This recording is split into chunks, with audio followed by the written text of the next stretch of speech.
Pyrrhon, go ahead. Hello, All right. hello. Hello, My everyone. name is Pyrrhon, and tonight, I will be your game master. Gay master. Yes. Gee. This. Damn. Got me. Shit. And I got your ass. You ruined his. You ruined his intro. Mute yourselves, Damn. motherfucker. Okay, take He's two. coming. Everyone, places back. We're resetting. All right, hold on. We're gonna have to restart the recording. Take it back now, y'all. Shit. I'm Yeah, not. motherfuckers. Mute your mics and let the GM talk. Okay. That is Muted. priority one. We have two things on the docket today before we get started, and number one, of course, is going to be rules. Now, I'm not going to be so much of a stickler for the rules, but a couple things are very important. The first, above everything else, is that people are going to be talking and saying some important shit. So if we're all talking at the same time, none of that's going to be conveyed. So what that means is, one, if it's someone's turn to speak or they're having their moment, please let them. We want to keep interruptions to a minimum. That also means do not use the soundboard. I know the soundboard is fun. Please do not use the soundboard while we are mid playing. Number three, that also means if anyone in here is spectating, that's totally fine. If you're just here to watch, that is perfectly okay. Just please keep all commentary to the text channel.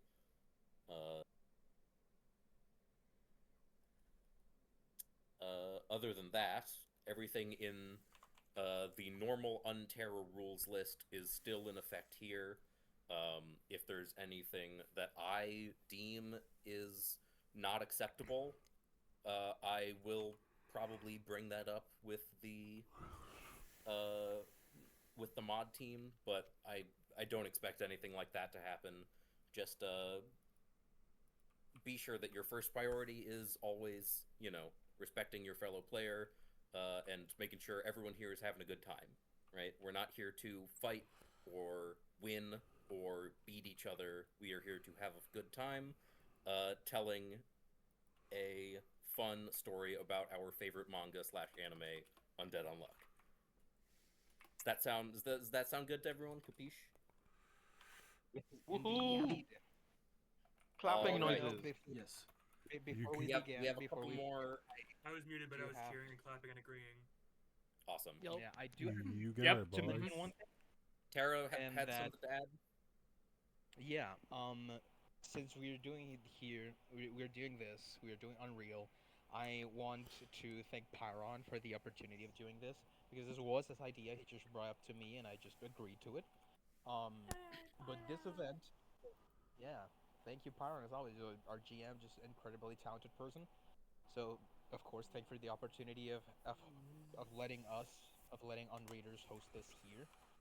Um, because this event will be the official celebration of the Unterra 1 year anniversary because it has been 1 year since I began reading Undead Unluck, and this would not have happened without all of you guys who are still not making like gangs of people to kill me because I have spent over 1 year reading 229 chapters.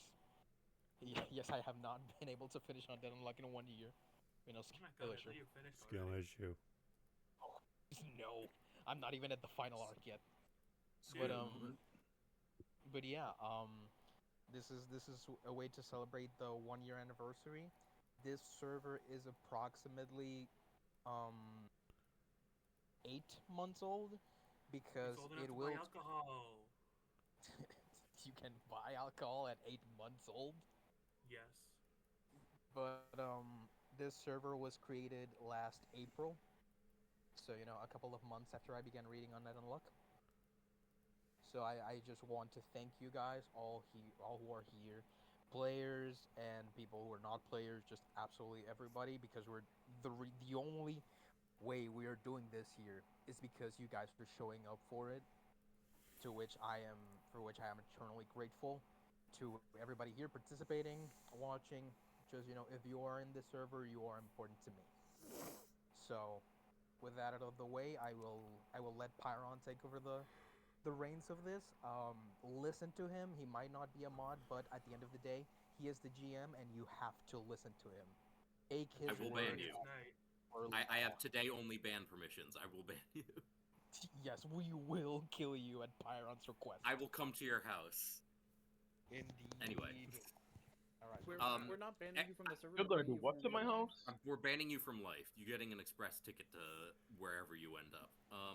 I think the first thing we need to do is all of us together say thank you, Tara, for putting this whole community together. Everyone, woo! Thank you, Thank you, Tara. Tara. Thank you, None of us Tara. would be here today if not for you. So I think we were all very, very appreciative of I how much hate work you put Tara. into this. Hell yeah, we're gonna Thank you. beat Terror with hammers. No, hopefully. But I thank you want guys. him Y'all dead. really. All right. There is one more thing on the rules list I do want to reiterate. That is rule number 3 about content. I know things get pretty sometimes spicy here, sometimes a little dark, depending on what we're talking about.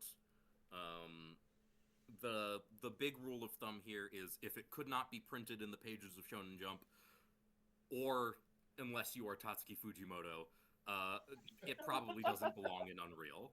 I don't know. He got away with some shit, but True. I mean, yes. that's not only Ooh. to make sure everyone's gonna be okay here, but also for my own sake, because I don't want to talk about that shit sometimes. So that's it. You can there is also a difference between talking about adult or dark material and versus enacting that in the roleplay. Also, Talking about I'll just talking about something that happened in a backstory should be fine, but everyone here is also a person with feelings. That's it. also remember that everything you are saying will be recorded and can be used against you in a court of law. Yes. All of the normal Unterra rules and regulations and guidelines are still in effect.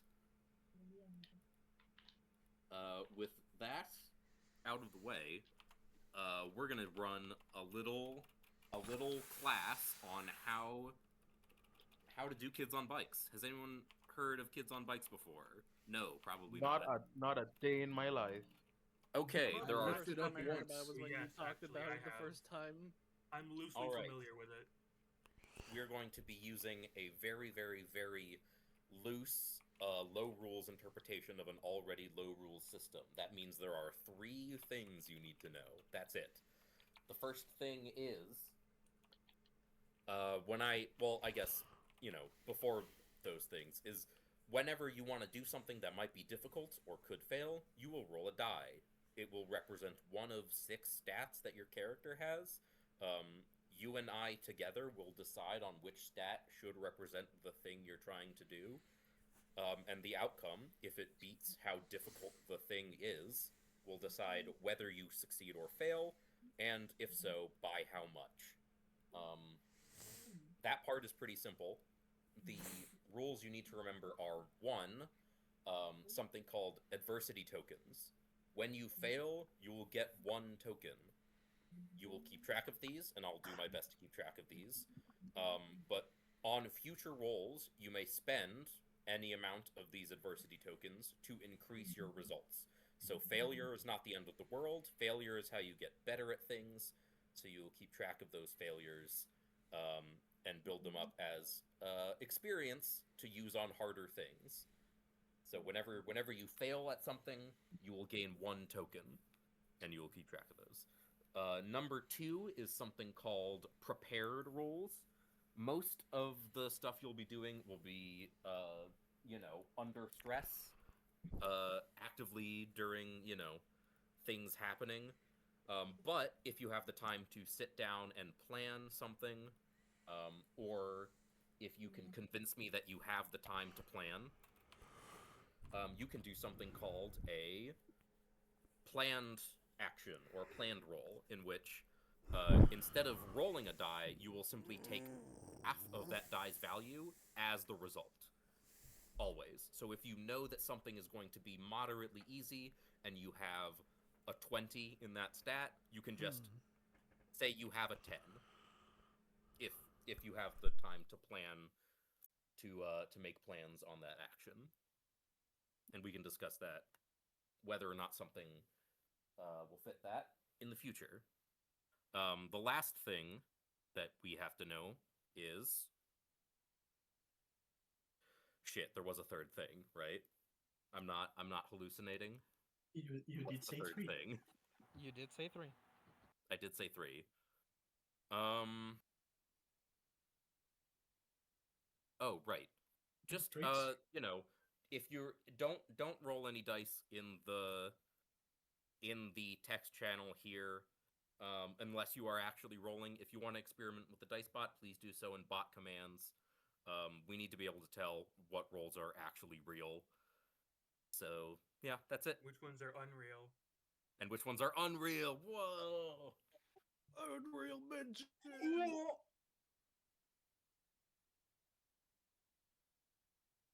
So I think that's Unbelievable, you could say.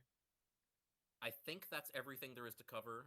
So if anyone has any questions about how either of those mechanics work, please don't hesitate to ask now or when those questions come up. I'm always here to help and make it a little bit easier. It's not a question fully that has to be answered today. I think you even said as much earlier, but negations sound like something that would put a very different spin on the bare bones Yes. streamlined system. Negations exist outside of the roll system. They either work or they don't. Because that's just how they are in the universe. Either they are activated and they work, or they are not activated and they do not work. You don't have to roll to make your negations work. You might have to roll to make the outcome be something that's favorable rather than something that's not favorable. But if you meet the conditions for your negations activation condition, it will happen, and we will narrate the consequences of that thing. I don't know how many people's negations are fully defined for the sake of mechanics. I planned on, since you said today's session it's not fully needed yet, talking to you about it. But that's okay. I just wanted to make sure we can hash that out later. If you want to make any last-minute changes before we get into mission sessions in smaller groups, that is allowed, especially for people who made some last-minute changes. For assuming me that your specifically, negation power does not come into play during the pure roleplay session that we're having today.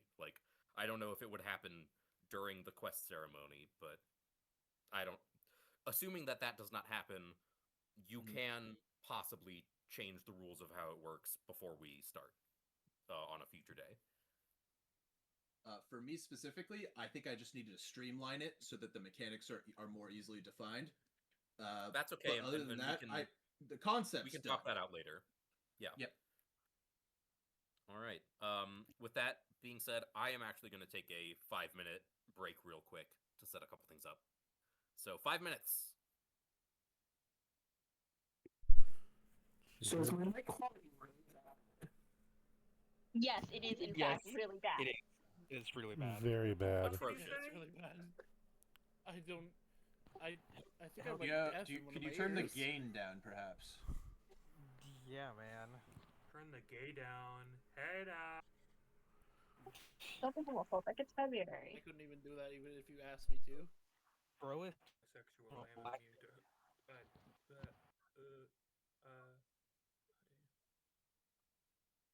It's bourbon. Yeah. Okay.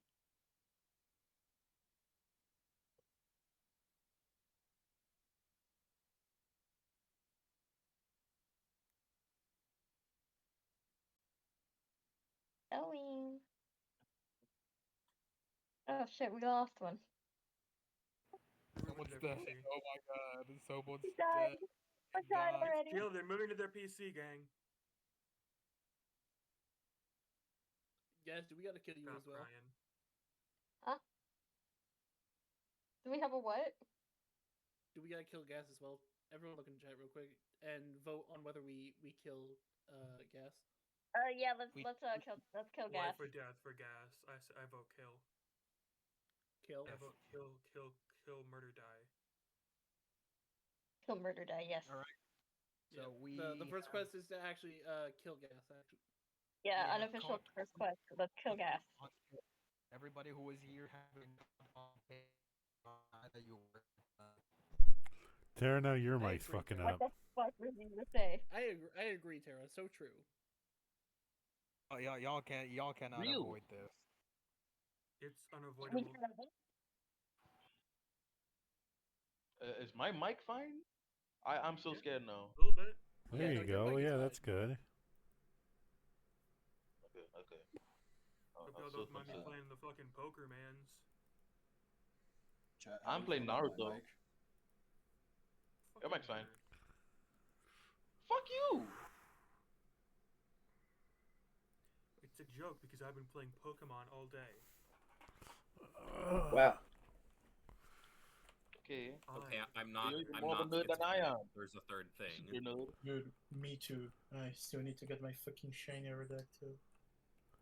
Yeah, I'm not schizophrenic. There's a third and arguably most important mechanic that I forgot to Have talk fun? about.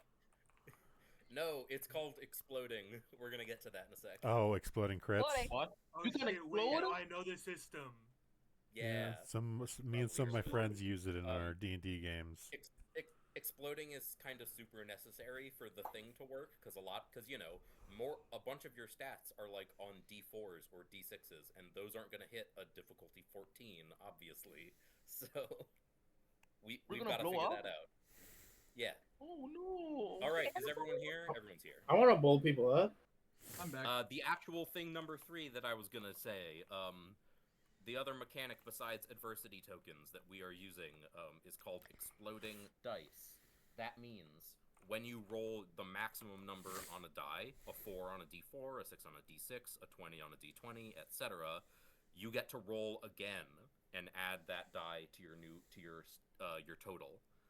You can do this any number of times until you succeed. So, if the difficulty is 12 and you have a d4, it is very, very unlikely, but possible to still succeed with a d4. Interesting. So, let's say you are Fascinating. rolling, you have a d6 in brawn, and you're trying to make a brawn check of 8. If you roll a 6, you get to roll again and might get a total of 8. Or you might roll a 5 and spend 3 adversity tokens to get to an 8. Or you might roll a 6 and on your second roll you get a 1, but you have a +1 in the stat, so you get an 8. It's always possible to succeed, even if it's very unlikely. That was the third thing. That we're gonna Unlikely, do. not impossible. Yes, always possible. Though of course, Unlikely. having Oh a my higher god. stat. Huh? Unlikely. Stop with Unlikely. the brain rot, dude. Ash, do we get to kill you as well? Yeah. Probably. Okay. Also, I am a little bit under the weather, so if I sound weird or you need me to repeat something, just let me know. I can always say something twice. That's never a problem. Can All y'all right. hear me You now? sound good to me. Yes, Yeah, perfect. we can hear you now. Thank you, You sound LJ. good, actually. That I probably switched to my PC. yeah, top 5 mic quality, definitely. Big. Okay. Without further ado, oh, I do need to prep one thing. Shit. With further One sec. ado, He's gonna make an MS Paint map of the room. Let's go. yeah, baby. Wait, no, I know exactly what bro is about to do. Where is it? I need to. He's gonna... Mr. He's gonna Pyrrhon, take this gift. Mr. Pyrrhon, Pyrrhon's can we gonna get a take. poorly drawn? Can we get a poorly drawn image of the round table on MS Paint, please? Just for the sake of Nah, immersion. With Pyrrhon's 13 gonna take seats, this please. gift, and yeah, Pyrrhon's gonna take this gift here, and then just put our faces here. Yeah. Yep.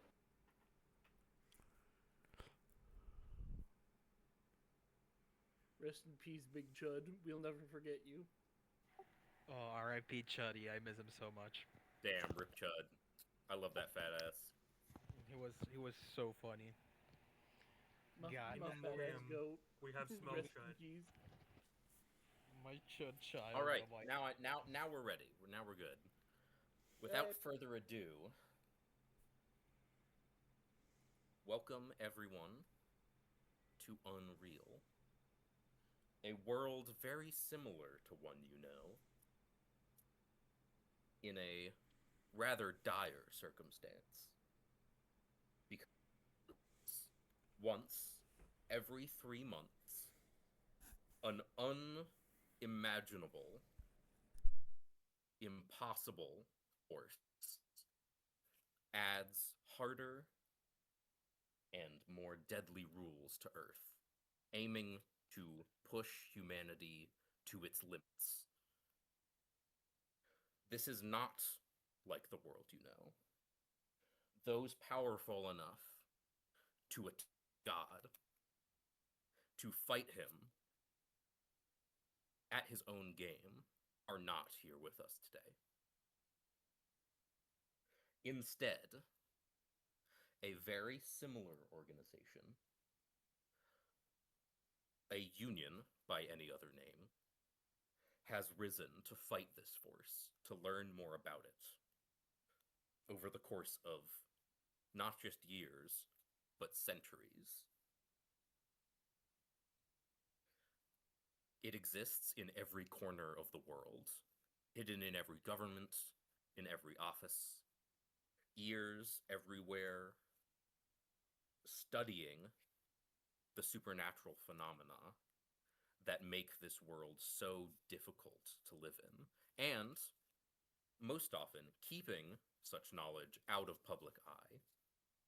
It does so with a fortune that is mostly hidden from the public, with no name attached to it. It is known only as the Union to those within it. It is an organization made up of thousands, not truly known, but at its center, 13 members known as Negators, with powers that can't truly be defined without experiencing them for yourself. 13 Negators, of course, on the round table, but many more at various positions in the organization, just in case they are needed for missions like the ones you are about to experience. 2 months ago, the 9th seat of the round table, with the power unhand, was slain somewhere in Rio de Janeiro. He was hunting something. No one was sure what his mission was, except for, of course, your organization's leader. But it has been 2 months since then. And, of course, progress cannot be made without every seat being filled. Today is the morning of Quest Day. Quest Day is the most hectic, busy time of the year for any member of the Union, once every 3 months. And on this morning, on Quest Day, we will first see one of these members of the Round Table awaken. Let's see who it is. I will draw from my deck of cards one Let's name, go, random luck. one number, Today we will meet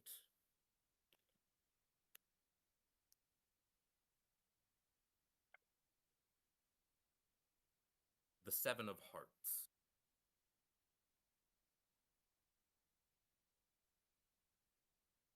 Rokechi, what does your character do first thing in the morning when he wakes up in his room in the Union base, deep, deep underground? All right. So, first thing, well, first thing I want to preface, I just had the feeling, hey, what if I get selected first? And well, here I am. So, the first thing that Ange does, he's like already up, like way early in the morning, like I would say earlier than like pretty much anyone else, because he is trying to make sure that like his strength is maintained. He is the type to constantly be working to improve himself, despite the fact he is already so strong. So he's like already out of his room. He is like in the training area, just working on improving his like own physical abilities. Uh, he's he's like weight training. He's like he's working out pretty much. He's like counting his reps, seeing what he is capable of without having to make use of his ability. He knows today is a very important day, so he wants to make sure he is as ready as possible for whatever the day has to offer. And what does he look like when he first looks into the mirror to prepare himself? Please describe your character. So, unfortunately, as a result of his ability that he can't fully control, he has to always remain in a suit of specialized armor meant to hold him back at all times. So the first thing he looks like when he wakes up is already like fully armored and just ready to move at a given notice. He gets out of his bed, he moves around a little bit just to make sure his armor is working just fine. As he looks in the mirror, he puts on a wide smile to make it seem like he's fearless, that that everything is fine. But really, he struggles with himself a bit because he wonders, am I really good enough? Can I be helpful to these people, even with my self-destructive ability? He he already has his armor on. He rarely ever takes it off because the moment he does, he loses utter control of his own strength. So he's pretty much always closed off in a sense from everyone.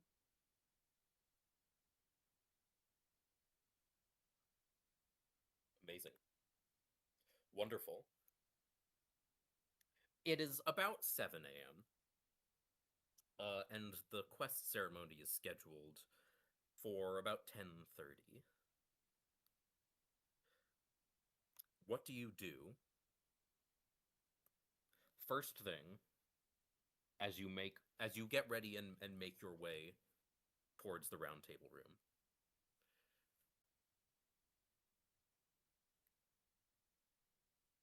Where do you go? I would say the first thing that I do is after after the morning workout, I head directly to the mess hall to get something to eat, something filling, because today is going to be a very busy day. And after so it that, is. yeah, after that, um, I would immediately move on to the round table and wait for the quests to be distributed. It is a pretty long walk from the mess hall to the round table. Many uh, almost gothic corridors, winding staircases, elevators.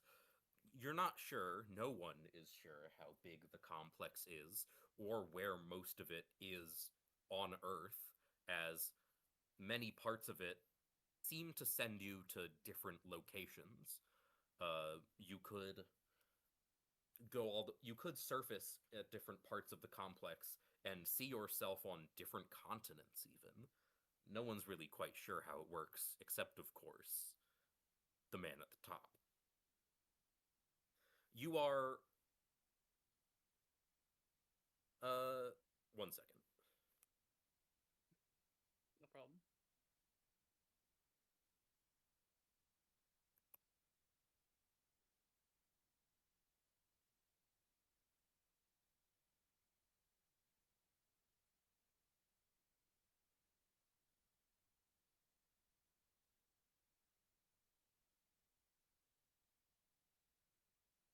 Okay, sorry.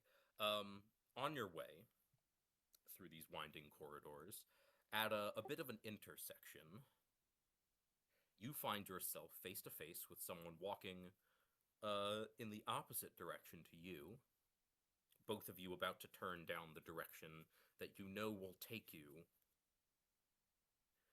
to the room with the round table, where in a matter of hours, you will both work together to thwart the plans of God. Will, the Six of Hearts, Helking, please describe your character. My character is a life man. He doesn't have too much muscles, but he's not exactly scrawny. He has yellow, almost gold hair. Just under his collarbone, you you can see the faint look of a frostbite scar. He's currently wearing a winter coat made to handle cold weather. On slung over his shoulder is a rifle that is just lightly relaxing on him.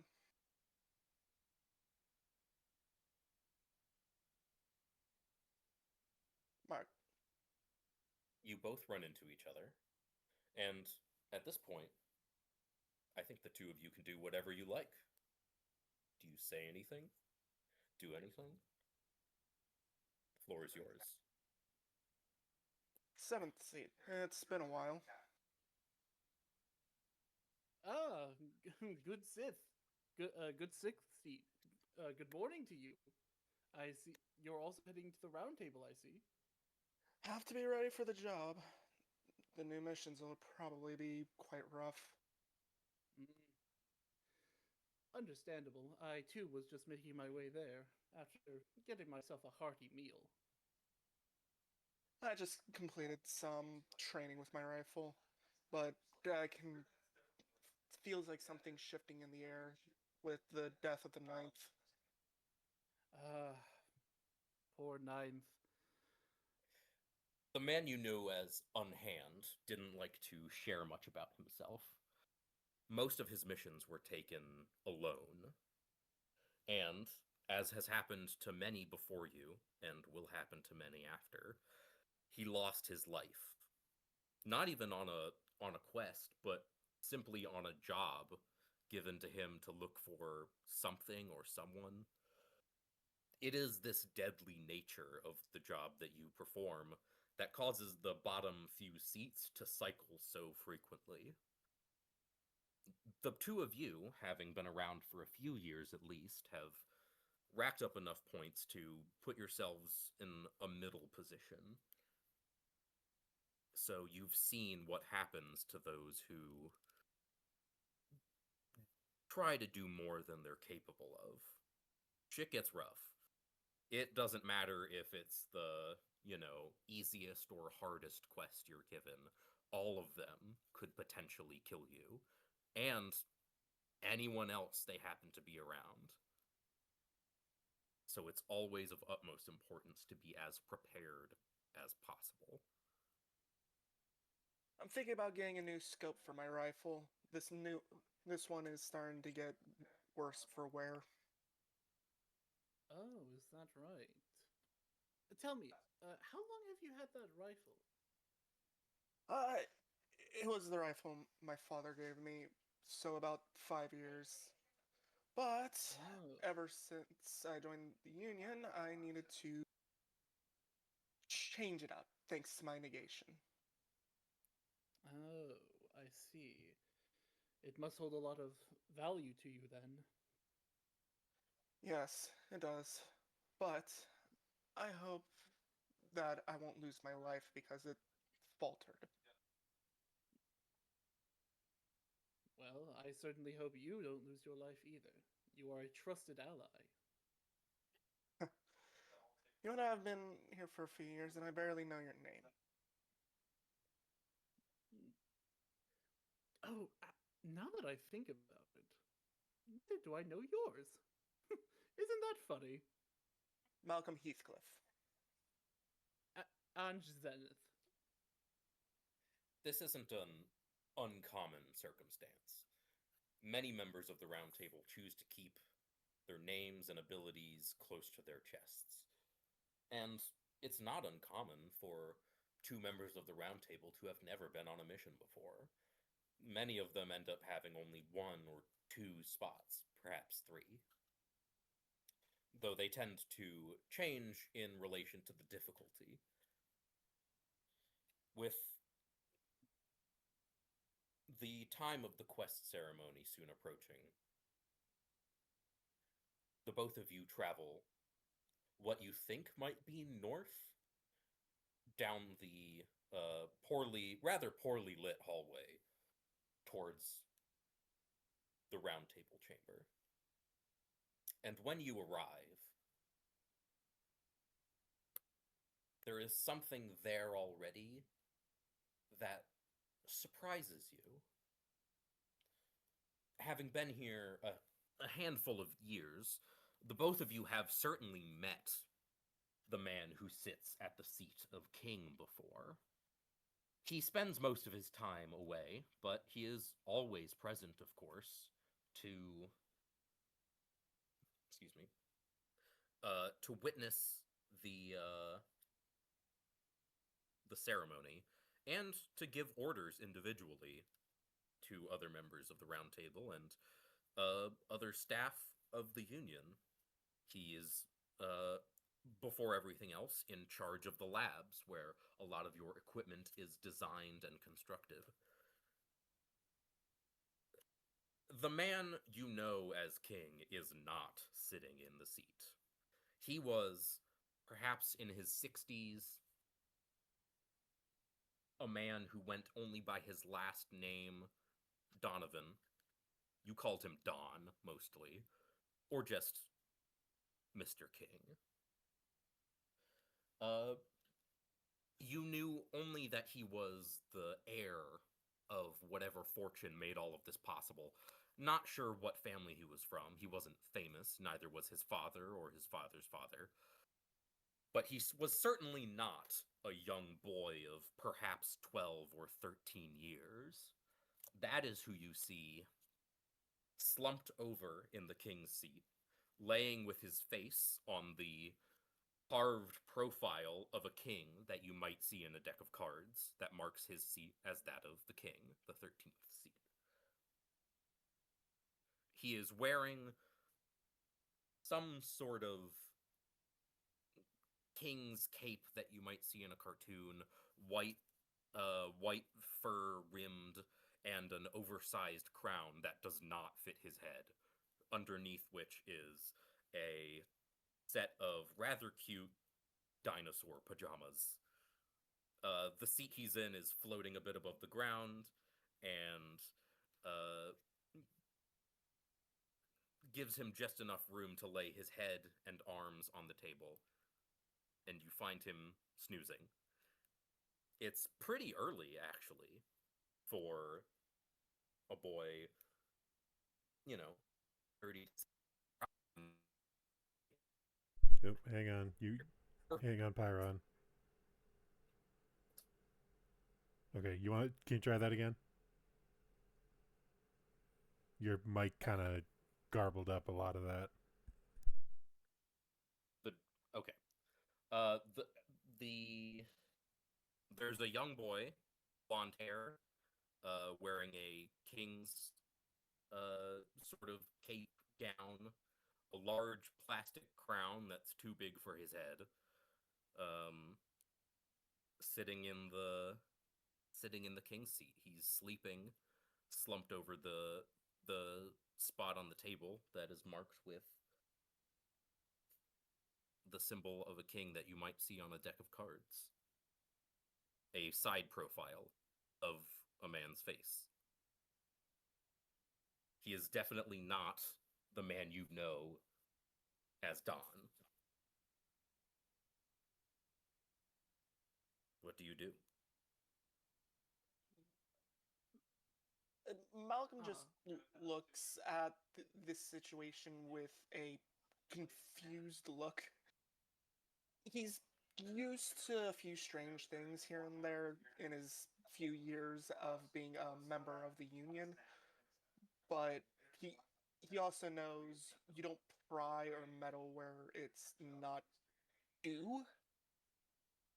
Even so, a part of him he, he walks over to his seat and flops down on it, staring in pure disbelief at the kid, for lack of a better term.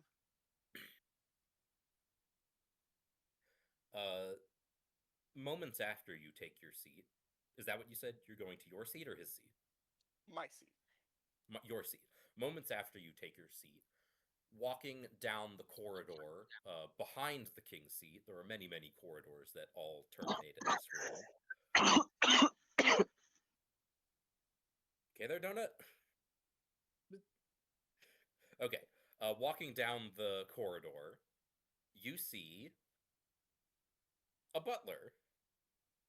This is definitely a man you have met before. He normally tends to the king and his immediate needs. He's been here as long as you can remember. A bald man with a long, graying mustache, wearing not the most high end of clothes, just a normal polo shirt, pretty standard business casual affair, and holding a platter with 3 mugs of coffee. The first thing he does before speaking to any of you is lightly shake the boy awake by his shoulder. And he says, "Young Master Reggie, it's time to wake up. We've got a big day ahead of us." The boy stirs awake and is immediately annoyed. Huh? Ugh. Come on, just... We're not even starting for an hour at least. Why aren't there any clocks in here? That's the first thing I told you to fix. Ugh. Wake me up when everyone's here, alright? I'm going back to sleep.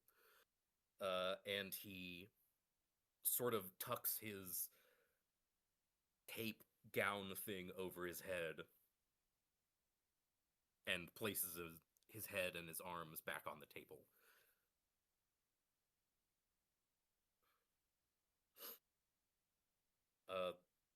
The butler works his way around the table and sets mugs of coffee at each seat. Of course, starting with the 2 of you.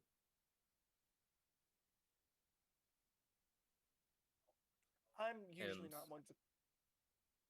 Go ahead. I'm not usually one to pry, but I'm guessing this is the Don's kid? Malcolm asks the butler as he sips out his coffee. Yes, that would be correct. He is the fourth in his line. It seems the good Lord has made the decision to retire, and has thusly transferred his accrued points to his son. Retired? I cannot state my own opinions on the circumstances, but you may believe what you wish. The Don Is there hasn't anything you would ask of me? the Don hasn't steered us wrong yet, though things have been chaotic for the last month or so. I'll trust his decision on this. Malcolm says before downing his cup of coffee. If I can get another, please. Of course, sir. Another round right away, and he'll begin walking back down the corridor he came from. Along his way... Oh. Something else? Yeah, do you, I would like to speak just really quickly as the butler begins to walk away. So, I can't believe the Don is actually retiring and put a child in his place. I know It he's is been not- getting on in years, but still, how strange. I can't say exactly. I cannot speak exactly to his state of mind, but it is not the first time this has happened.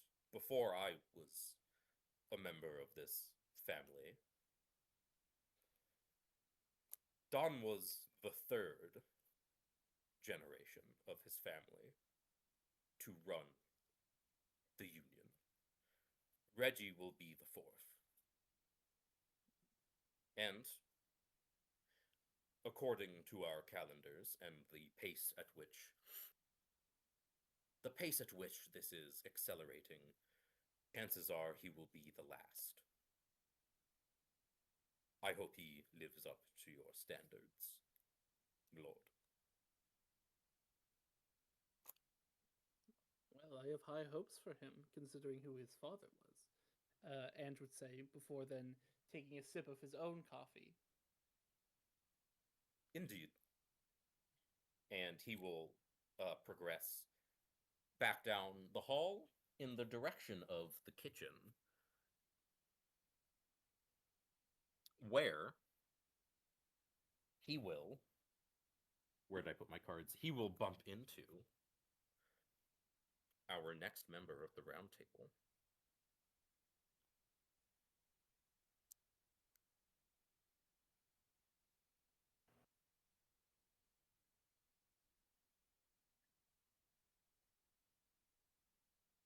Eight of diamonds. Welsh, please introduce your character. Hello, everyone. My character is a stoic Armon. He is the negator of Unstar.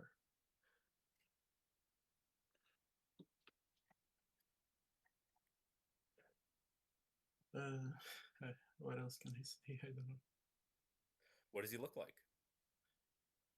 Stoic is an Irishman with ginger hair and a full beard, and he has an average build. He also has a non-square tattoo on his left arm that is always showing.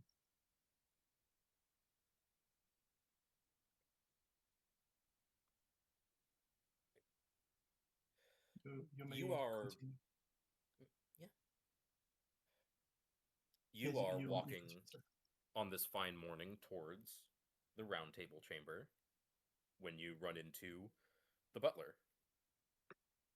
Someone you've certainly seen before.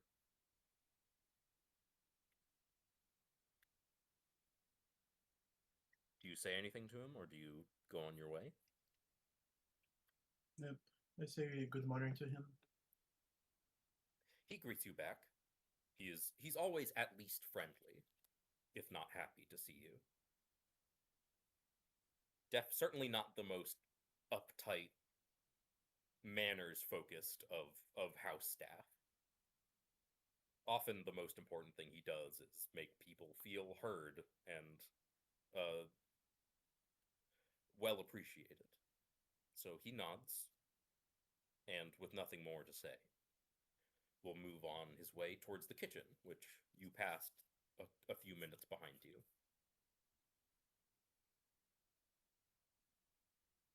All that is left in front of you, of course, is the round table. What do you do as you make your way there? I greet my fellow members and sit on my seat.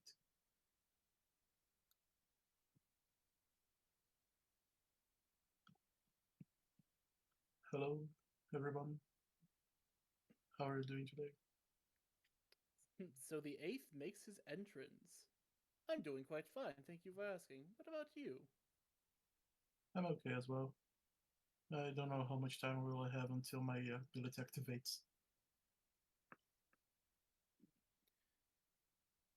You, of course, were not the eighth very long ago. Everyone's numbers have moved up since the death of the old number 9.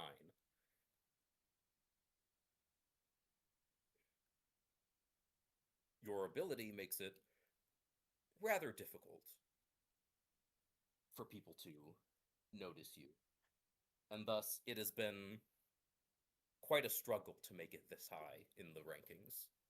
But many years of dedicated work on quests has made it your life's accomplishment, I suppose.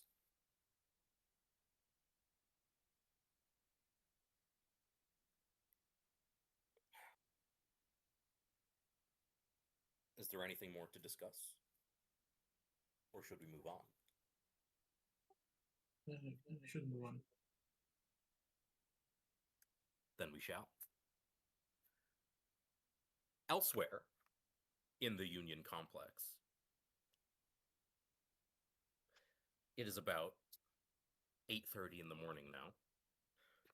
Most people are up and getting ready, including one individual who we will see now.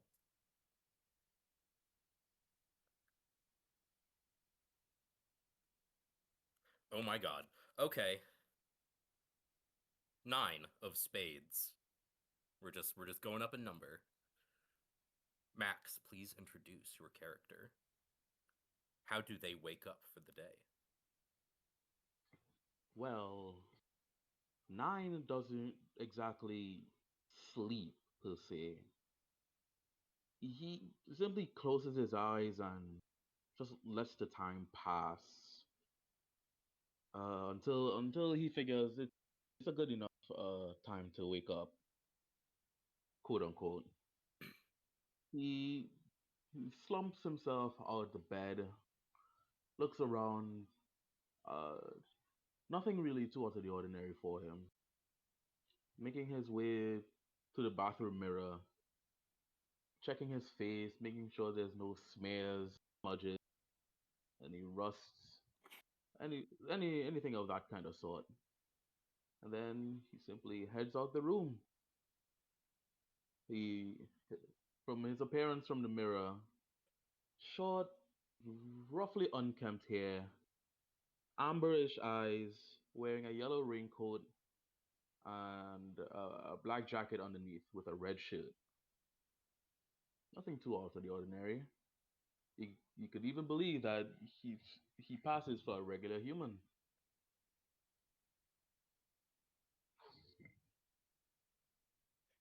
For someone of your constitution, your make and model, I suppose, there are quite a few less things that one needs to do to get ready for the day.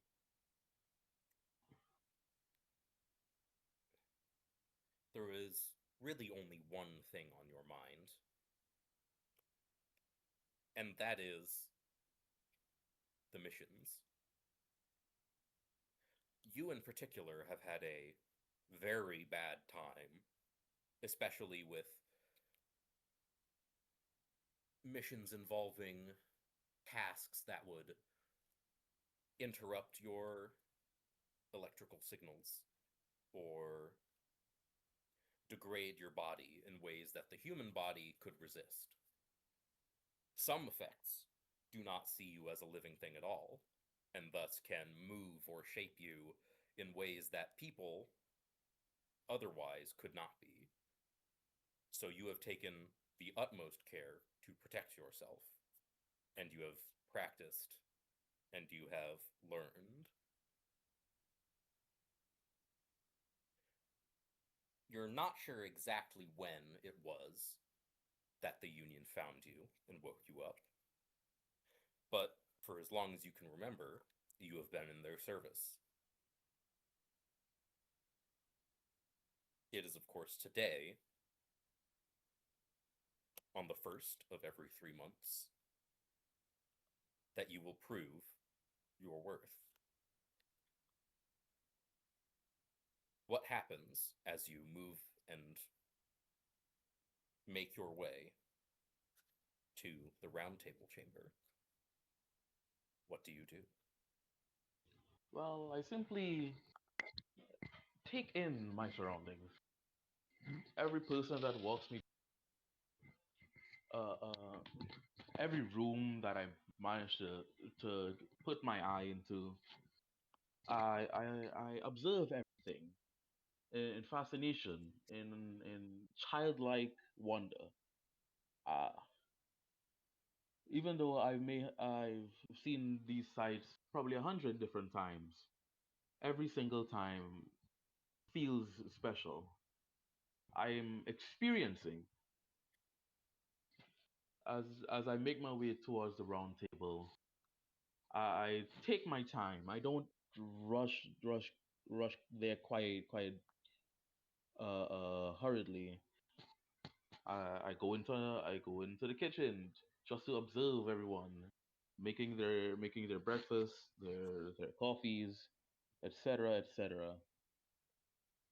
This is I definitely freaking I something look into you've the this is definitely uh, something you've done before. And at this point, most of the staff here have gotten used to it. Simply allowing you to take in human life and see what interests you. It is on your way through the mess hall that you find someone eating breakfast.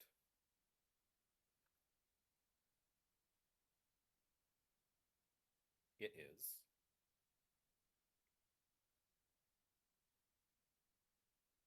the Four of Diamonds. Mios, please introduce your character. Well, my character is a brown hair, long to the shoulders. He has grown some beard. He wears a white t-shirt with some blue jeans, wearing a belt, and strapped to that belt, he has a pocket knife which he uses for combat. And, what does Rutley have for breakfast today? Well, since he's English, of course, he he's having a cup of tea and some biscuits. And what do you say when you see number 9 approach? Well, hello, new number 9. How's your day doing? You definitely my note day. that it is. Go ahead. My day just started, but I can say that it's going pretty well. Thank you for asking. How about you? Fine. Fine, I just started too. Are you ready for the quest today? I will admit I don't feel uh, all too confident about it, but I'll give it my all, and I think that's as much as I can do. Well then, shall we finish and then head on to the quest room? Okay, I don't really, so I'll just wait for you. Okay.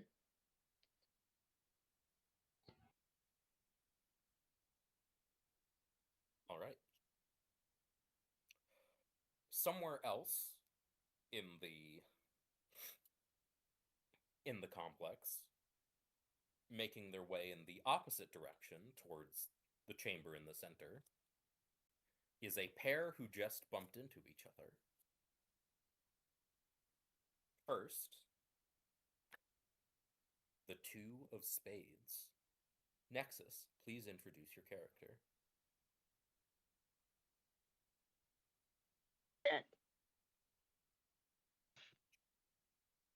Hero wasn't really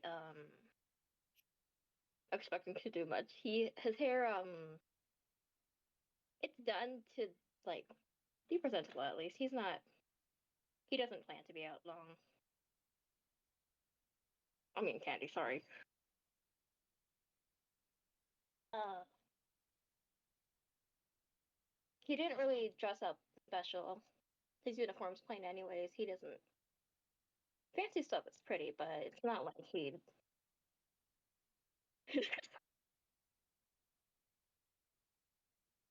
sorry, eating candy again. It's okay. As the number 2 position, you have been a member of the organization for quite a while. They do their best to recruit as many negators as they can. But you only joined the round table less than a year ago. You're still getting your bearings. It's tough, but you find it rewarding when you can manage to succeed. You haven't managed to get yourself hurt much yet, though you can anticipate that it's only a matter of time before you fuck up something so bad you don't come back, or someone else does it for you and gets you hurt. Still, you're doing your best to make new friends here. A lot of the old friends you left behind are still in what you call lovingly Negator Boot Camp, and what your instructors call Donovan's School for Powered Individuals. You were chosen about 9 months ago for a previous quest to fill the one spot. Now you are, with the death of the old number 9, unhanded, you are the number 2. How do you feel now that you aren't at the bottom anymore? Who do you How do you feel about that? Well, it's a little like feels a little cool, but at the same time, I am scared absolutely shitless. And that's completely fair. It's Like, let me really out of scary here. And of course, you are not alone. You have met with and began conversation with one of your colleagues. How well you know them is up to you. You are speaking with your immediate, uh, uh, the next in line, number 3, the 3 of clubs. Please introduce your character.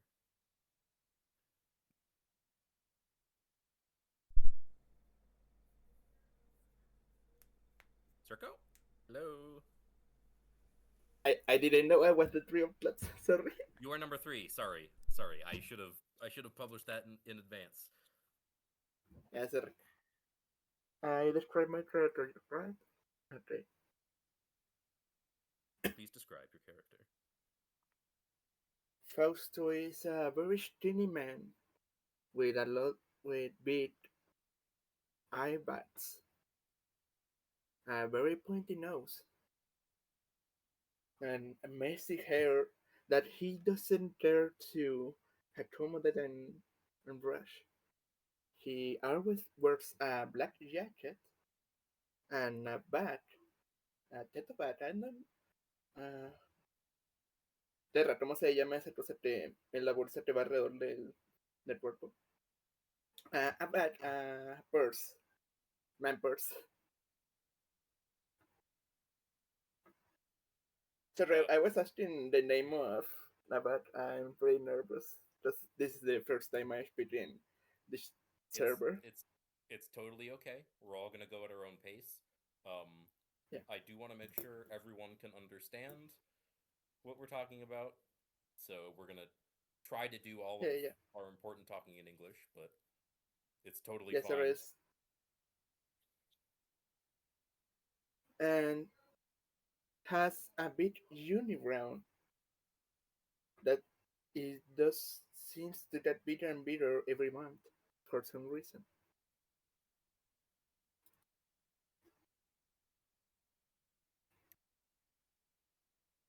Fausto and Hero, you bump into each other at about the same time and begin to walk together towards the quest chamber. What has your conversation been so far? Hero, I'm so glad I come with you. I I can't stand being alone so much. I'm so nervous. I haven't been in the unit so long, so this is actually my first time in a while going to this meeting. It's not that big of a deal, but okay, I guess. Okay. Okay. Yeah, actually, I was thinking of we should do it in a mission together. I don't really know anymore more besides you, because I just ran into you. That may should make us best friends right now, right? It, if you see it that like that, I mean, I guess. I'm glad you have said that. No, we are best friends. Now, what should we do now? I have so much things I want to talk with everyone. I hope you can help me to get more friends here. Right, bestie? Right. Yeah. Okay. Yeah. Yeah. Totally. Yeah. Uh-huh. Yeah. Yeah. Totally. We totally did so much a lot. Now, where where are we going? I'm totally lost in.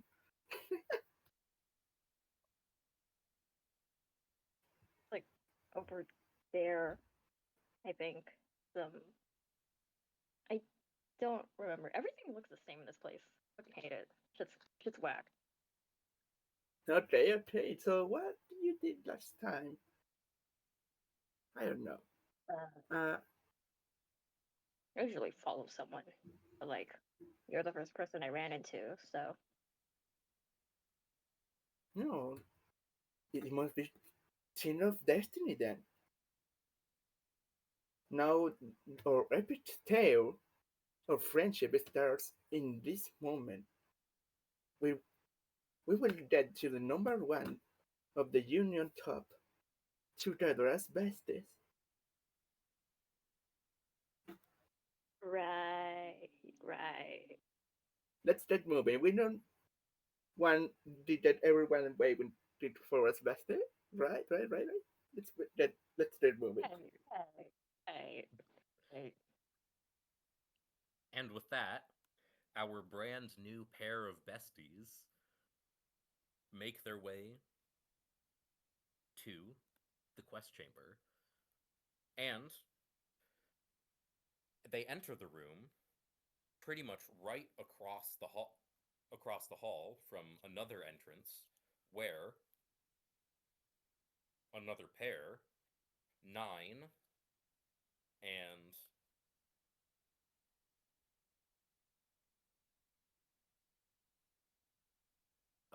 and Rutley make their entrance. Both pairs of negators show up at about the same time. At about now it's 9 in the m, 9 a.m. in the morning, and arrive to see 2 other members of the round table and 1 small child drinking coffee.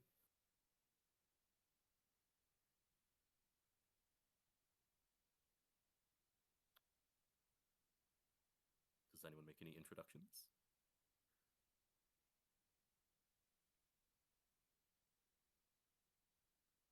Still an hour or so off. Hopefully the others will show up soon. May I ask, why is there a child wearing our boss outfit? The old one has decided to retire. Oh, so number 9 mysteriously dies, and suddenly our boss decides to retire without giving us any info about the situation. Pretty nice. You do note that the boss's attire was certainly more refined and adult. It is as if this child is wearing a kid's action figure version of his normal uniform. At this point, he begins to wake up, and it still seems like he's a little grumpy this morning. He hasn't really spoken to any of you yet, but he is definitely he's just got a case of the Mondays, seemingly.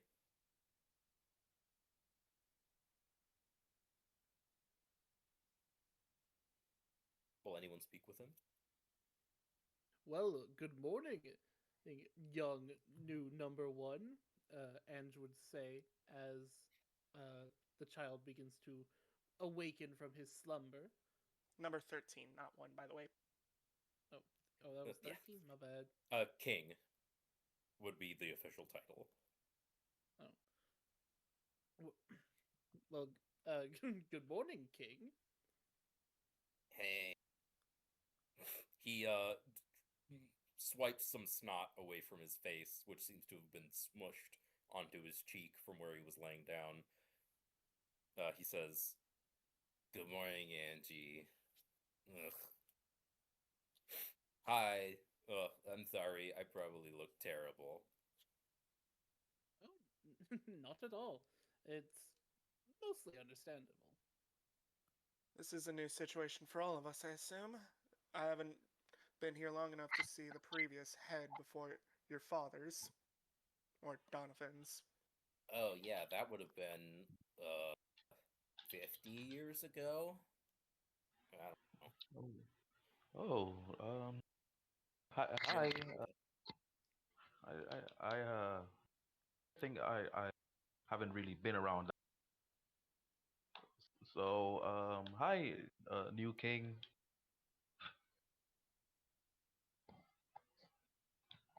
Oh. Hey. You don't drink coffee, do you? I You want don't coffee? really drink at all. Yeah. Robots, huh? Dude, I have a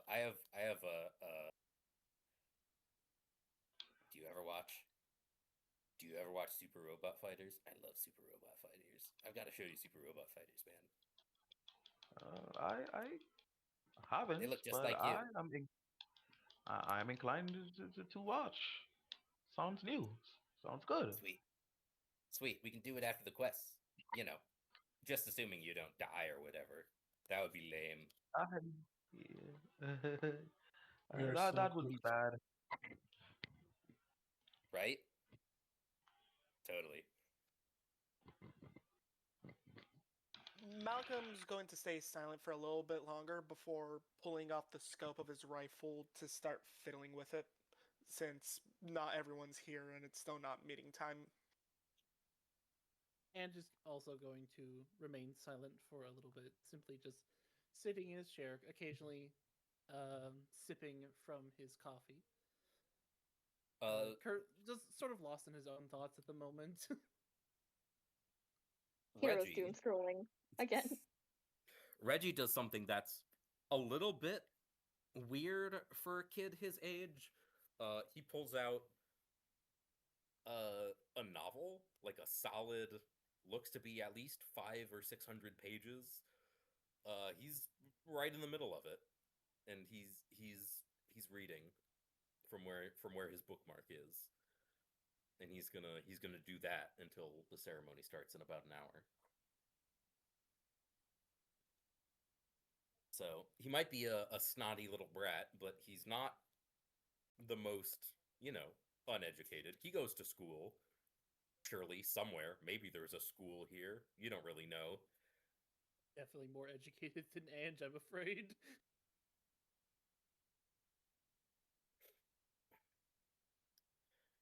Well, with about half of the members here, the rest of those who are still making their way to the quest chamber with quite a substantially less amount of time are probably in a bit more of a hurry and are gonna bump into each other on the way here from the bedrooms on either wing of the complex. Someone who's in a bit of a rush, um, sort of throwing everything on and out the door to their personal chambers, is that which is represented by the Jack of Clubs. Genesis, please introduce your character and why you are in a rush today. What are you going to prepare before before the quest ceremony starts? Gray, who is a older man with a larger build, is currently partially rushing through the halls, partially storming through the halls, grumbling to himself about not only did the old man retire, not only did he tell me with 1 day to prepare all this crap for the new guy, but he left a kid in charge. Oh, he must have run off because he knew that if he told me that to my face, I'd have bent over my goddamn knee. This is something that only the left and right hands of the kings would know. You get a little bit of extra information that the rest of the table does not. Those in the position of Jack and Queen. So you got a short little memo explaining the situation, but not really giving a reason why, and it's definitely pissed you off a substantial but reasonable amount. Can you give us a bit of a physical description, please? Yeah, Gray, or as he has most people refer to him as, either Old Man or Captain Von Tide, is a larger. Why is everything blowing up in chat? He stands somewhere around 6'4", 6'5". This man is very tall and very broad shoulders, as he is, again, just rushing through the halls, folder of papers under his arm, got a relatively well-maintained, very short blonde beard, keeping most of his blonde hair tucked under his big captain's hat that he wears mostly for aesthetics. And he is just... normally he's all smiles and friendly. Right now he looks like he's about to kill somebody. And he is just rushing through the halls, trying to make sure he has everything together, grumbling, if I were this late for the quest ceremony already, the old man would have my head. But now I'm about to have his. And you are righteously furious. Donovan is someone that you have known for quite a while, being at the position of Jack, and holding that position for, at this point, decades. And for good reason. You are, by some, considered to be one of the most powerful, most reliable negators on the round table roster. And again, for good reason. You have definitely shown your worth in a numerous amount of missions. You have prevented the destruction of cities uh, and the deaths of many by the hands of Yumas and stray negators alike. And it is for this that you have been awarded with your seat and with quite a bit of voting power in the organization. And for your boss, who you still don't know a lot about, uh, factually, details wise, but who you consider quite a friend, to not only leave, but leave without saying goodbye and without giving you a reason, and seemingly leave for good, is shocking to you, to say the least. And it is now that we will be making our first roll of the day.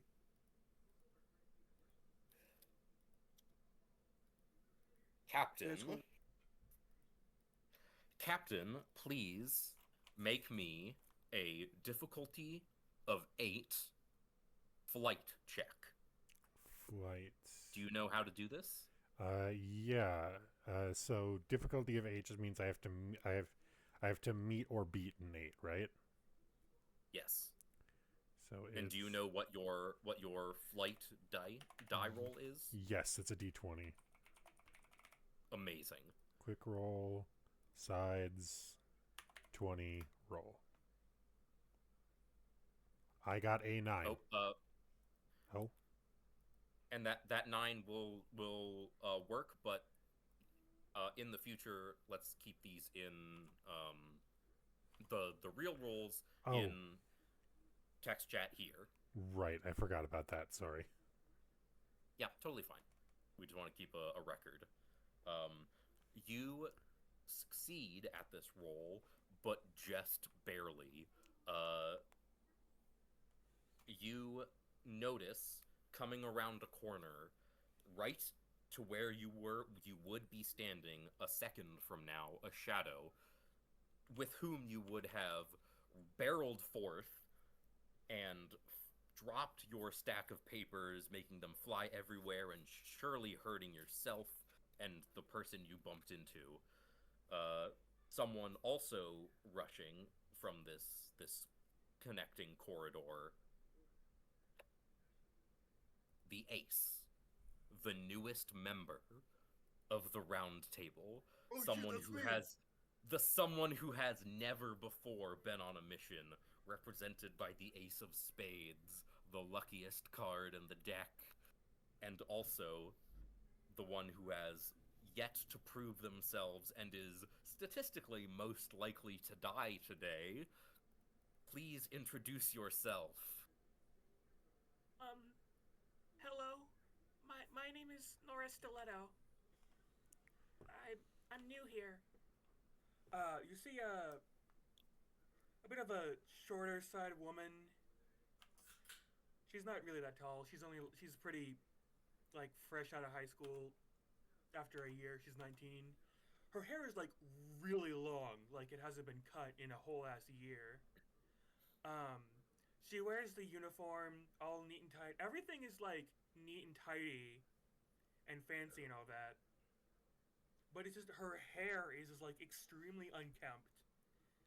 It's brushed, it's washed, it's just not cut. There's like split ends all over. And like she just has like a wet cat feel about her. Like she's motherfucking Kobeni mixed with Huo Huo from Honkai Star Rail. A mean look would get her sobbing. She is very much girl failure, yes. And she adjusts her glasses and holds this little suitcase at her side. They're like, hello, hi. You narrowly miss slamming into this individual many times older than you, and immediately feel dread and shame about possibly threatening this guy. I'm so sorry. Who you've never met, You've never met anyone here. I'm so sorry about that. Is there anything I can do for you? Please. I'm sorry. Gray is going to look down at her, kind of almost like he's sizing her up, before big smile spreads across his face, and he offers his hand. Sorry about that, little lady. I was kind of rushing because, well, the old king was a bit of a stickler for being on time. The name is Captain Von Tide. You must be the new ace, correct? Yes. My name is Nora Stiletto. It's nice to meet you, Mr. Tide. Mr. Tide was my father. Go ahead and just call me Gray, or old man if you're one of the high rank members, but whatever makes you more comfortable. Okay, Mr. Gray. I mean Gray. Thank you for your kindness. Of course. Are you In your are you coming to the quest table as well? Yeah, I'm sorry. My breakfast was running a little bit late, and I got a bit turned around. You have nothing to fear, little lady. Come with me. I'm heading there myself. Oh, okay. Thank you so much. Thank you so much. I'm so sorry. Thank you so much. Not a problem. I know this old base is a bit of a labyrinth. I swear these halls shift every hour. But just stick with me and we'll find our way there. Okay, thank you. And so she you do. like nervously follows behind, like she's very tense, like back is straight.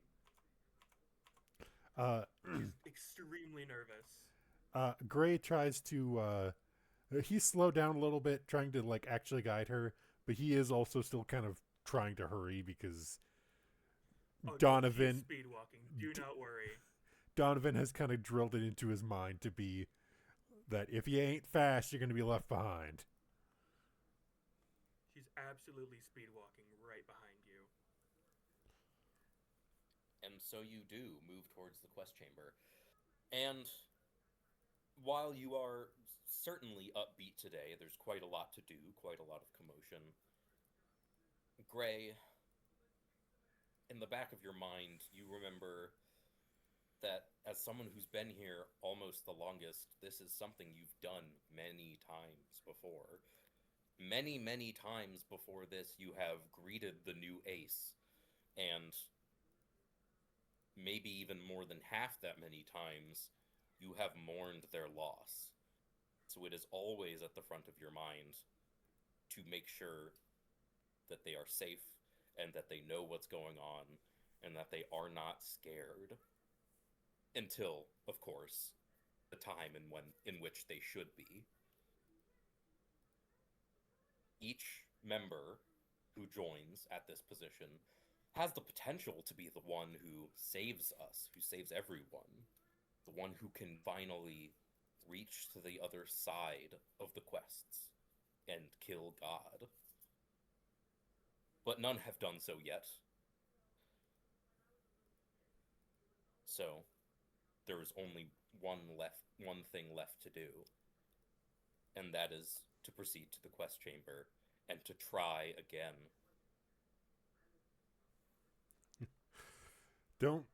Don't you worry too much, Ace. I've seen plenty come through, and I'm making my mission. Every time there's a new ace, I'm keeping my eye on them, so don't you worry too much.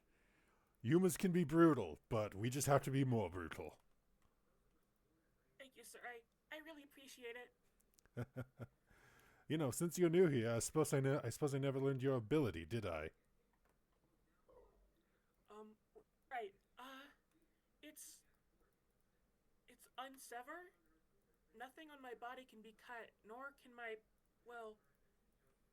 nothing, neither me nor my clothes or my hair or anything on me can be cut. That's about it. So nothing about you can be cut, huh? You remind me a bit of Queen. Oh, I suppose I should say, technically, old Dawn wants anyone below rank 4 to refer to others by their rank, but frankly, I think that's a bit of an impersonal rule of his. And frankly, he's not around anymore. So what the hell does that matter? We'll just have to see if the new king keeps that up. The new damn king. If it's alright for me to ask, what's your negation ability? Oh, sorry. I guess it's rude to ask it of you and not answer in kind. My ability. It's okay. It's alright. I don't mind. You don't have to feel pressured at all. I'm sorry. Well, it's better you know ahead of time than get surprised by it. He's gonna put his hand on his wrist where a pair of shackles are hanging. My ability is ungravity. By putting my hands together in prayer, I can negate the gravity of anything within a 100-foot radius. Otherwise, I can. Nora Stiletto just adjusts her glasses. Like, well, that's. You can tell that she thinks that's really fucking cool and thinks it's insanely awesome. Unfortunately, the ability's a bit indiscriminate. I'm not allowed to use it on Union premises outside of should we get assaulted. But that's what these are for. And he's going to lift the other side of the shackles, hook this onto something, and I can focus my ability into that instead. It's a bit hard to It's a bit hard to explain in detail when we're just walking like this, but perhaps, assuming we're saddled on a quest together, I'll show you in detail. Right. Thank you. Should we keep going our way? Yeah. Oh, not a problem, little missy. We'll get there in time, and when we do, we'll be there for the quests. Remember, settle and breathe. If you let yourself get too overwhelmed, you're going to stop making mistakes. Right. Thank you. And she takes some deep breaths. He's going to give a small, slightly sad smile as he continues to lead her to the quest chambers. Thank you. Nora, as the two of you make your way to the quest chamber,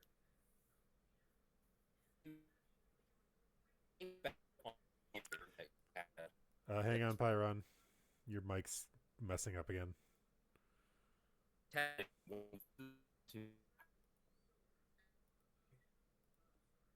Okay, try that again. Yeah, it happens. Testing 1, 2, 3. Are we good? We're good. Lies with you. Okay.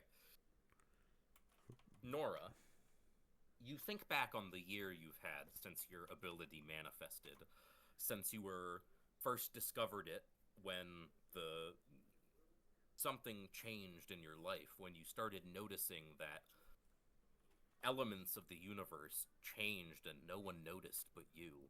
And of course, when the Union came by to pick you up, when your parents forgot who you were, your friends at school, and when you spent that remaining year at Negator Boot Camp, waiting to see who would be next to come to the Union Roundtable. You did not expect yourself to be chosen so soon, but those who worked under Donovan seemed to think that you had what it takes. Of course, it's still scary. You don't really know any of these people, and the few friends you've had at work Hang on. It's happening again.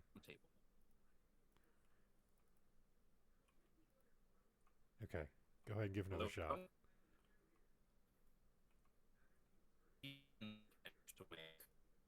Nope, it's still happening. Okay.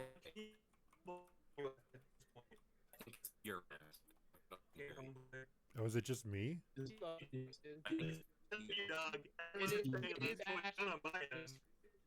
Un moment.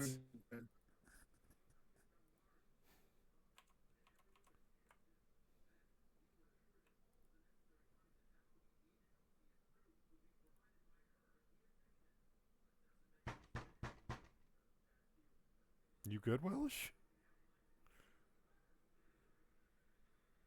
Did my internet just die? Oh,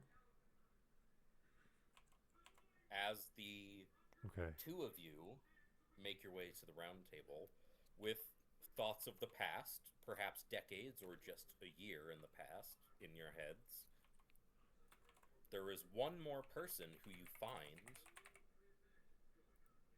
at another intersection making their way there at now about 9:30 in the morning. The 10 of clubs. Donut, please introduce your character.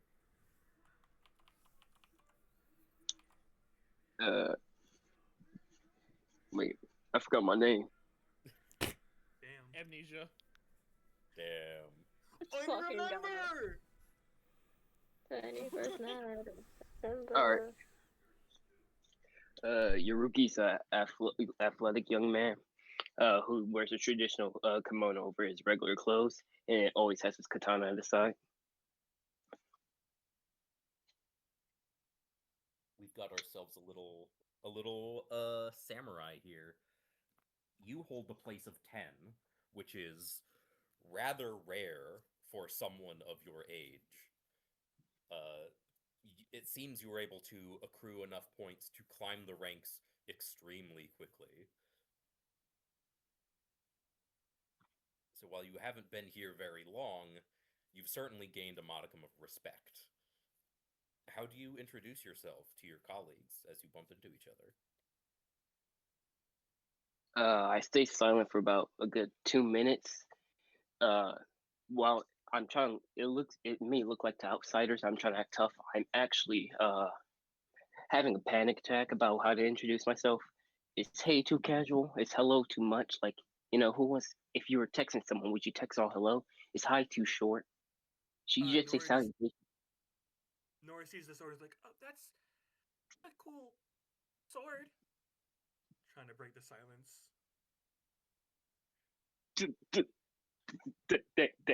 Thank you.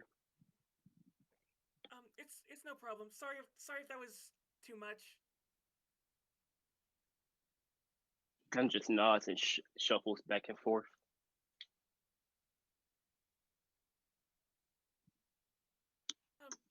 Are you okay? No. Yeah, I get that. Nora clutches the briefcase she's got with like both hands. And she kind of like nervously looks around, kind of like glances at Mr. Gray and like, save us from this awkward situation, please God.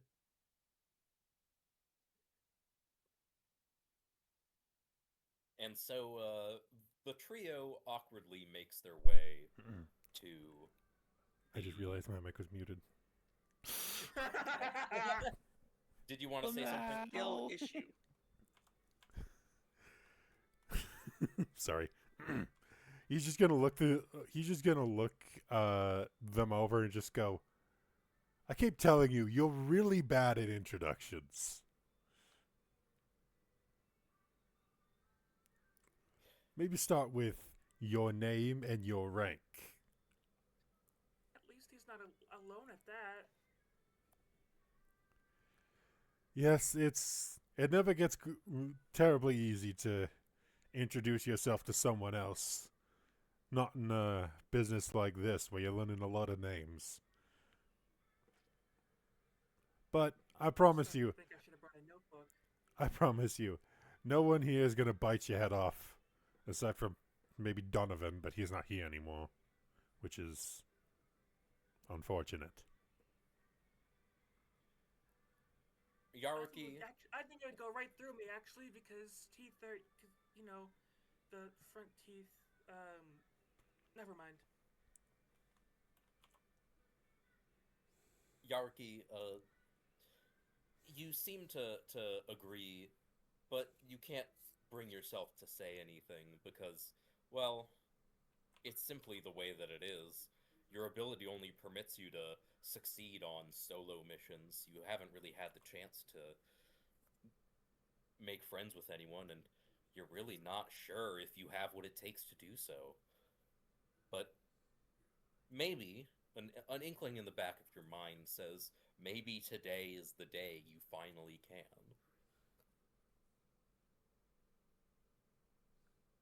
And it is now that the three of you breach the outer a wall of the quest chamber on one of its many, many entrance corridors, and find that there's quite a few people here now. Everyone who's here can talk now. Sorry we're late, everybody. Just ended up running a little behind. We are here. Finally. Up. Hi. Hey, old man Jack. Hello. Old man, I see that you managed to find Ace. She was a little lost, but I was happy to guide her where she needed to be. If the Dawn were here, he'd bite all of our heads off for being late. Yes, I but can the do new this. I young can do king this. is here. I can do this. Human interaction. I can. Yeah, I can do this. My name is Nora Stiletto. It's nice to meet you all. What's up? Nice to meet you too. A pleasure to make your Nine at acquaintance. your service. Malcolm nods at the ace, giving her a kind but strained smile. I'm sorry. A Nine lot of at your things going on service. at once.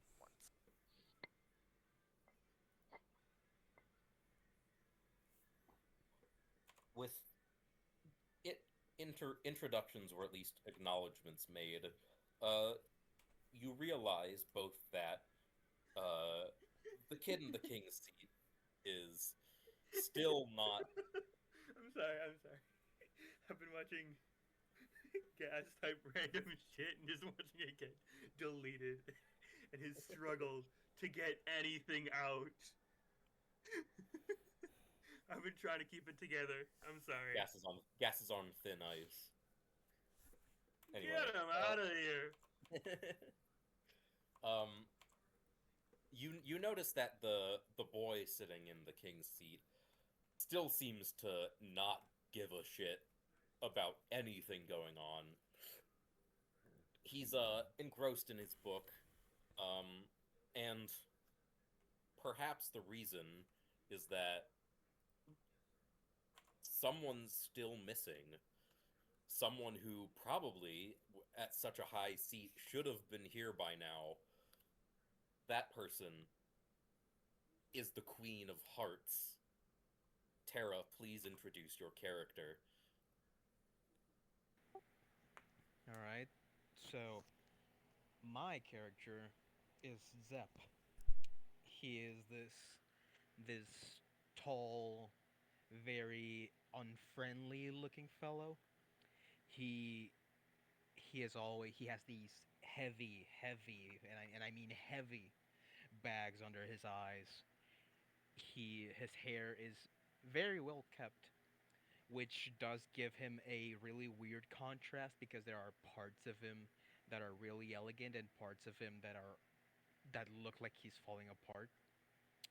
He is wearing the box standard Union uniform with the exception that he does wear a harness around his body because he has on his back he has a rifle, a hunting rifle that is always with him even in situations in which he probably shouldn't have it, which is actually right now when he is on his way to the room itself.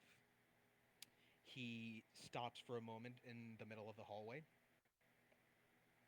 and he thinks for a second, maybe I should go back. Maybe I should go back and leave the rifle at my room. We're only checking the quests. I doubt I need this. And for a second, he thinks of going back. He thinks of going back and leaving the rifle behind. And then he hesitates. He has never felt a moment in which he feels safe without his rifle on his back. Despite being already 46 years old and having been a part of the Union for a long time, while he is well acquainted with most, if not every single person in the round table already, there is never a moment in which he feels he can relax. So he lets go of the idea and adjusts his rifle to his back and enters the room, just looking at everybody, was already there, and he simply sighs as he sees everybody chatting. Doesn't really make any effort of quieting the place, of putting order. He just stands there, looks around, and it's kind of silently tries to take a seat. Is not even bothering, not even bothering to say any sort of hello, because he sees people are just talking amongst themselves, and he decides to not break the chatter. Just not trying to get in.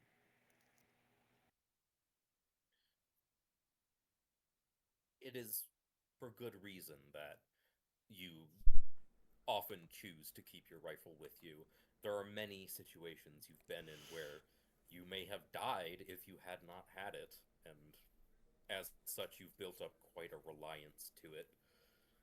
Of course, it may be today that you go on one of the missions, so it might just be saving you the trip.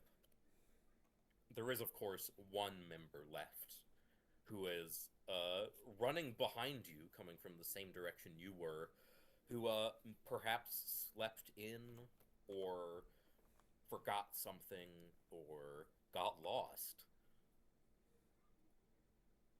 That would be, of course, Buddha, your character. Please introduce yourself and tell us why you're late. Hey, I get to speak after 2 hours. Let's go. All right. Yeah. So my character's name is Bronus Sickle, and he is a middle-aged, short black-haired man with a very little bit of a beard showing. And was a he was an actor for several years, and he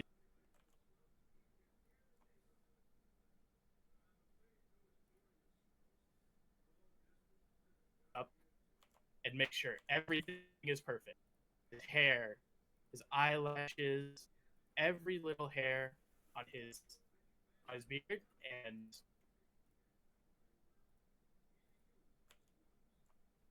it takes a long time.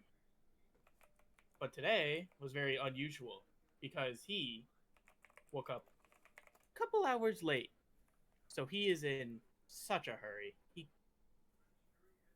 cannot cannot focus right now. His hair is a mess. His beard's a little off. Nobody's gonna notice it, but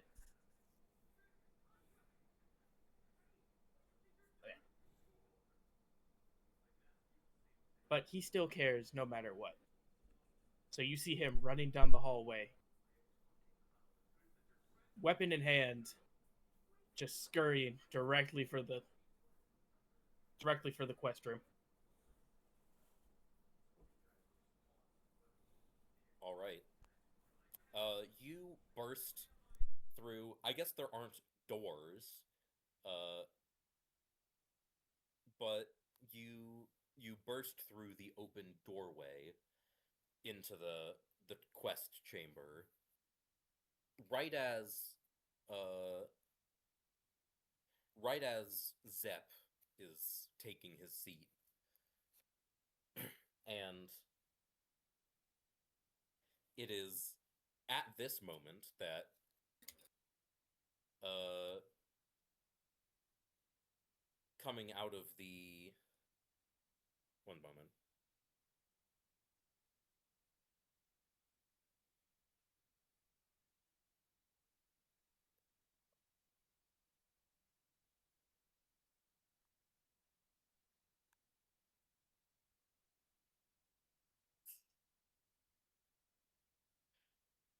Buddha, do you wanna make that correction? No, let's keep it the original. Which way? Crotus Vale last name, my bad. Yeah, okay. It is at this moment that, coming from the opposite direction from where the king is seated, actually not the opposite direction, the next passageway to your right, because there is one behind every seat. The one behind the king is the butler again, and he's making definitely faster tracks than the last time he was here. And he moves to make some demands of the young master. As everyone is taking their seats, he says,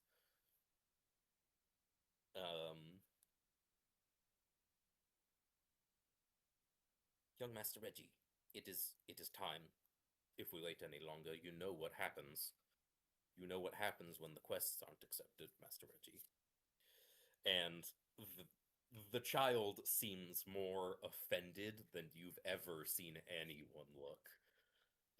He makes a big show of closing the pages of his book and setting it down on the table, and sticks his tongue out at the butler and says, "Ugh, fine. Baki!" Bang, bang, bang, bang, bang. He hits the table hard. "We're starting." And the most pissed off you've ever seen him, which is hard to say because he's always mad at you, an angry, betoothed, massive tome rises from the center of the table. Someone that all but one of you have seen before. Of course, you, Nora, you don't know what the hell this is. This is weird. This is some crazy magic shit. What the hell is that thing? That little At lady. this moment, Ange would laugh out at Nora's response. Seems like the new ace is a little afraid of our friend. He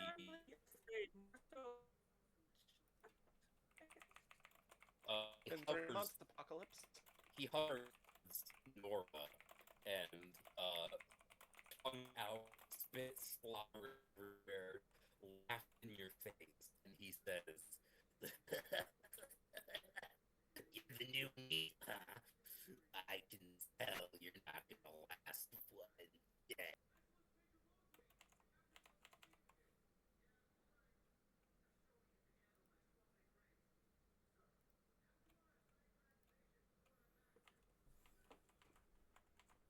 Okay. She looks to the book and is like, "For a book, guess you don't know a lot." What was that? Kind of ironic. What are you saying to me? You think I'm dumb? Give us the quests already, Apocalypse. We don't have more time to waste. I too Yeah, I think was that we calling you. should have these quests here for a pretty long time. You know, I could always just wait here, not give them to you. You know what would happen if I was that angry? If I just let you fail every quest? The world would end. I could do that whenever I want. Gray's gonna But you just have to follow the rules. Gray's The gonna just boss would lean be back rather and laugh. angry with me, but I could do it. Gray's gonna I lean can back end it and all just now. laugh, clapping. Oh, Apocalypse. We all know you're too much of a stickler for the rules to let that happen. But don't have the balls to do it. I take it he's tried this before. It's not the Yeah, first. he has done this before. It's hilarious every time. as a Basically a vibrant heal ritual. zombie. Every new This ace he'll time. try and scare this way. Yeah, it was worth a shot. Of course. He did it to me. I'll definitely be laughing when you kick it. Nora's not even listening to Apocalypse. She's just thinking about something. You can tell she's thinking intensely about it, but can't tell what. And just like staring at Apocalypse. Can we get started? It would be good to know who our prey is this time around. Confident, aren't you? All right then. Without further ado, quests open. Apocalypse grows to double the size of the table and rises into the air before inflating like a balloon and spitting out a massive spinning globe that seems to be stitched out of skin, not treated leather. It's kind of gross looking. Pages of his body tear from his bindings and rotate around him. This time there are 4 quests. First, neutralize Uma fungus. This mission has 4 seats, and your reward for completion is the addition of the Joker seat. Second, capture Yuma Chance. Also, this mission has 4 seats and will grant you the location of Yuma Leviathan. Quest 3, capture Undefined. This one will lead you here, and a pinpoint will sprout out of Rio de Janeiro, Brazil.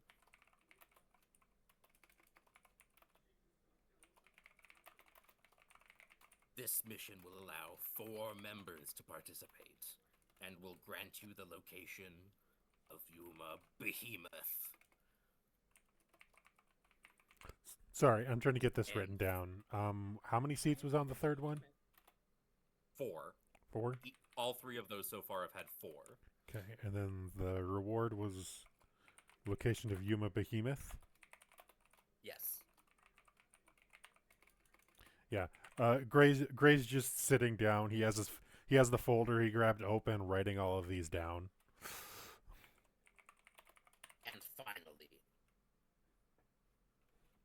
the neutralization of Yuma Paradox. This will grant you the location of Artifact Flashpoint with a participant count of 10.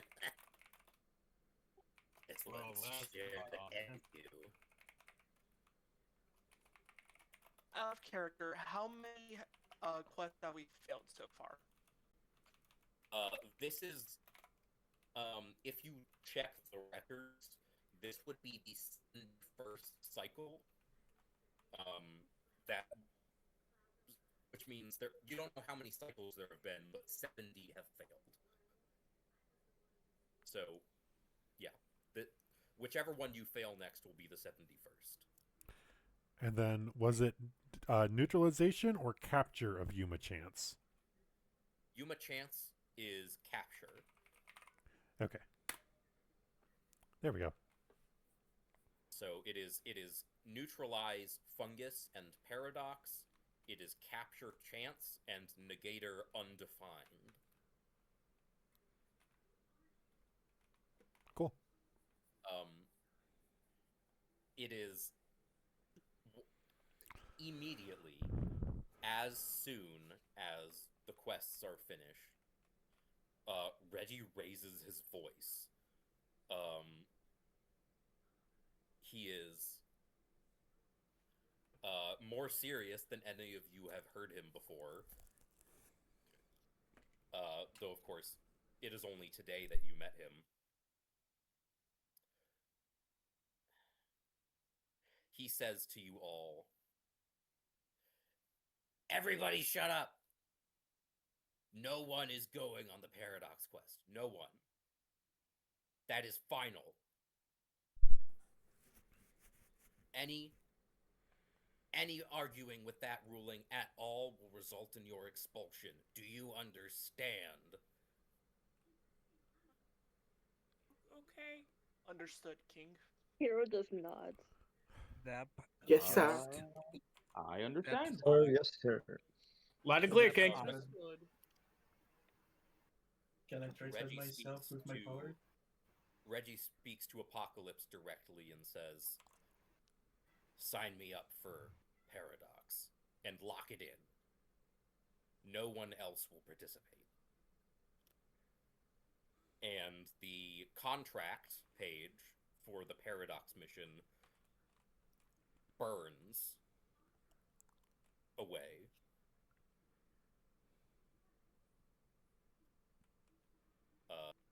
It seemingly is destroyed with no way to interact with it. Apocalypse turns to the rest of the table and says, "Whoever else wants to can participate in the others. They're all equally likely to get you killed. Who wants to go where?" If it's okay, I'd prefer not to go on fungus. Just not that one. I would like to take part in neutralization of Uma fungus. I believe my ability could help with that. Okay, before we continue, I'm gonna let you all discuss out of character which missions you might want to take, or what they might mean, or who might be best for each one. Save the in-character stuff for when I get back. I'm gonna take a 5-minute break and go get a drink. I'll be right back. Gotcha. Sounds legit. All right. So far, so good. Let's see. Who's taking Okay, so fingers? wait. Let's do this in an orderly fashion.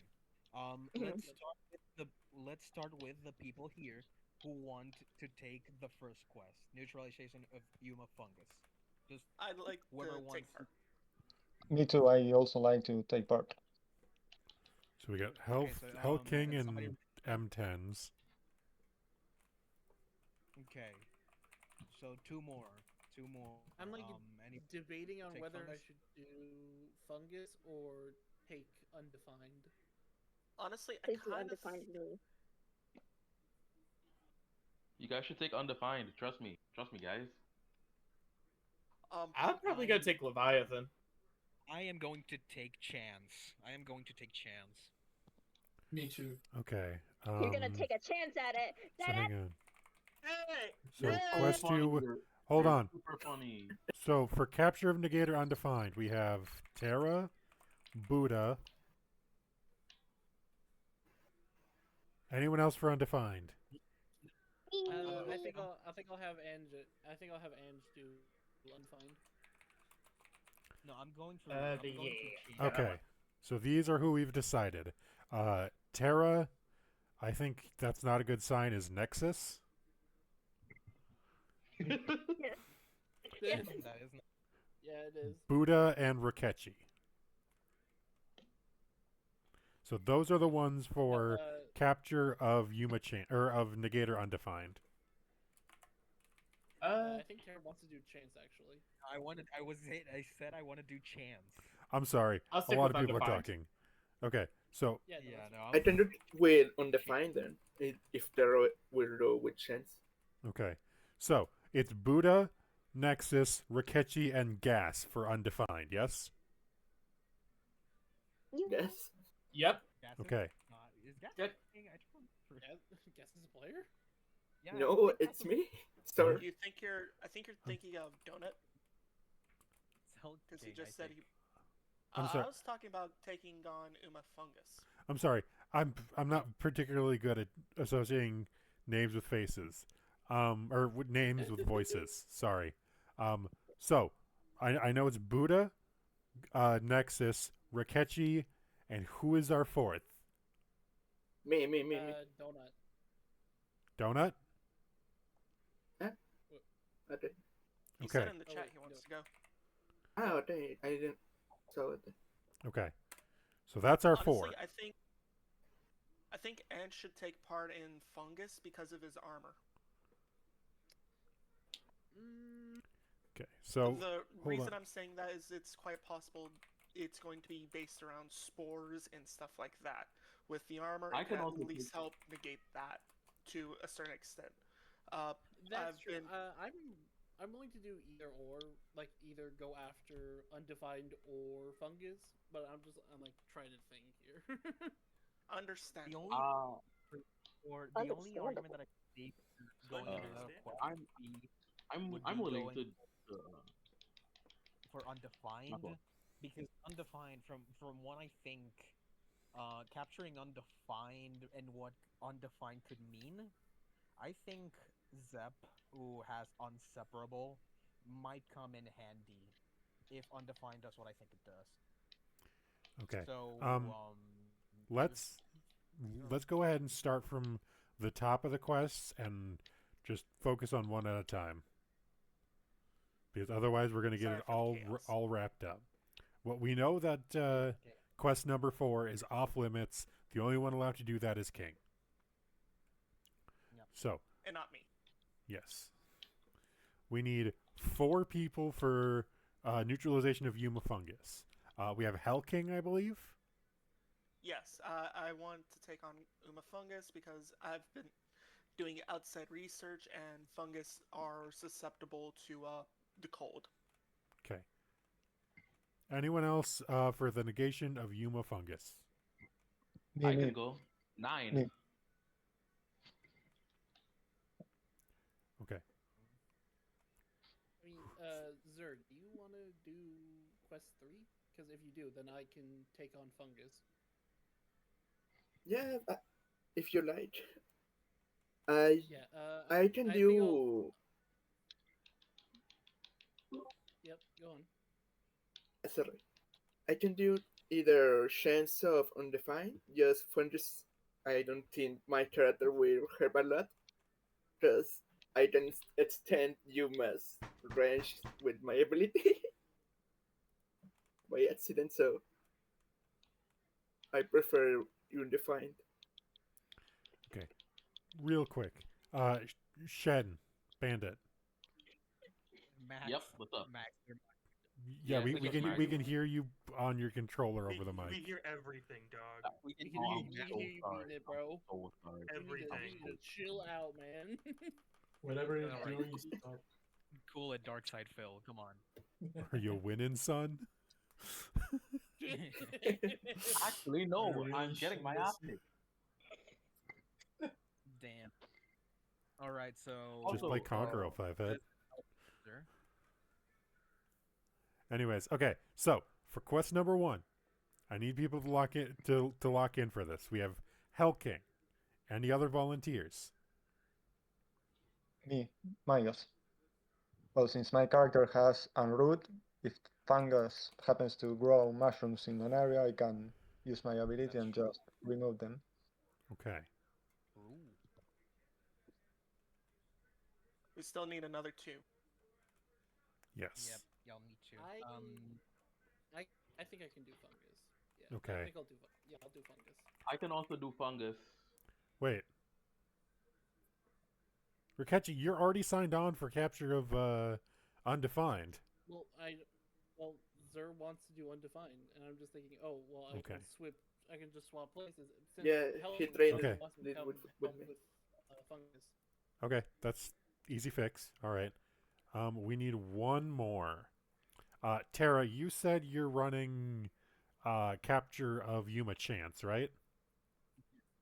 Yes, I am locking that in.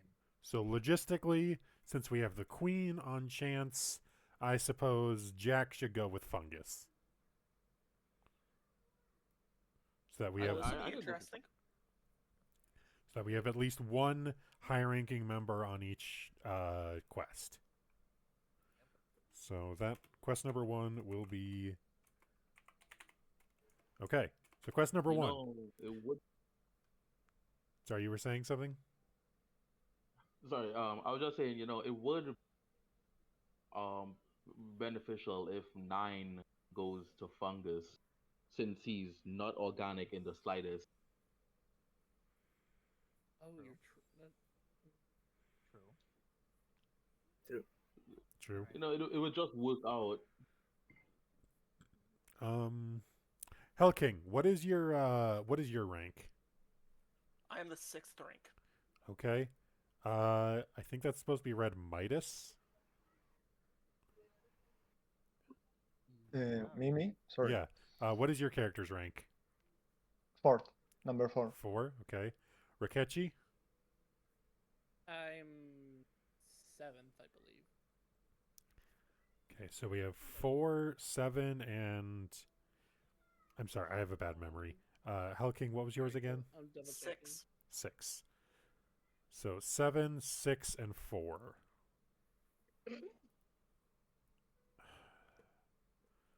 Gosh. And then Nexus don't. I'm trying. Buddha, what is your rank? I'm 5.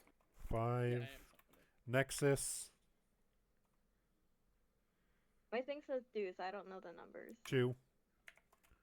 Zur. 3. 3. And Donut. 10. 10. Okay. So yeah. Quest 3 makes sense. Donut is rank 10, so they're capable. Hell King, you said you were 7? I was 6. 6. Roke is 7. Right. Yes. Rakechi is number 7. Midas is number 4. So the question is,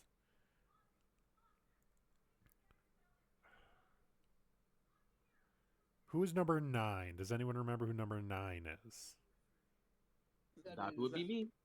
That's That me. would be all 9. Yes. His that name, would- his name's 9, and his rank is 9, so it's not hard to. So yeah, it's probably good. It's probably good to have Shen on this one because then we have at least one high-ranking member on each quest. Like we'll have Queen on 1, Jack on 1, 9 on 1, and 10 on 1. Yeah, makes sense. Or wait, no, I'm getting that mixed up. Hang on. Because yeah, we only have 3 quests. Yes. Yes, we are doing 3 quests. Yes. Sorry, I'm just trying to math this I out. don't even. Yeah, No, that's but fine. I don't even know who's going. I don't even know who's going with me to do the chance mission. Me. Because like nobody ever said. Because I was the only one who said, "Hey, I'm taking chance." Hey, you got I Welsh on your You're team. gonna take a chance literally at it. said, when you said you went to chance, I follow up saying I was going to. You just didn't hear me. Okay, so That's let me how it just works. let me just make sure I have this right. For the what's the phrase? The neutralization of Yuma fungus, we have Hell King, Midas, Rakechi, and 9. Yes. Yes. Correct. Correct. Okay. Yes. So that means for quest 2, which is capture of Yuma Chance, that would be Terra, me, by process of elimination, that would be, or also Welsh, and I guess by process of elimination, Ace gets to come with us. The fungus? No, to Chance. Oh, thank God. Okay, okay. We're Well, let's going go, for gambling. life. Let's go gambling. We do a casino. Let's baby. go gambling. So it's basically We're gonna going be gambling. a bunch of old men. 19-year-old is about to learn the joys of gambling. Oh no, she plays gotcha games. She's well aware. Oh. Oh no. Do you think she chose that on her own? Then like, oh, a chance, just like gotcha. Oh, holy girl Grandmother. failure, Jesus. Welsh, I Please. do have 75-25 odds on my next 10 pull. I should be good.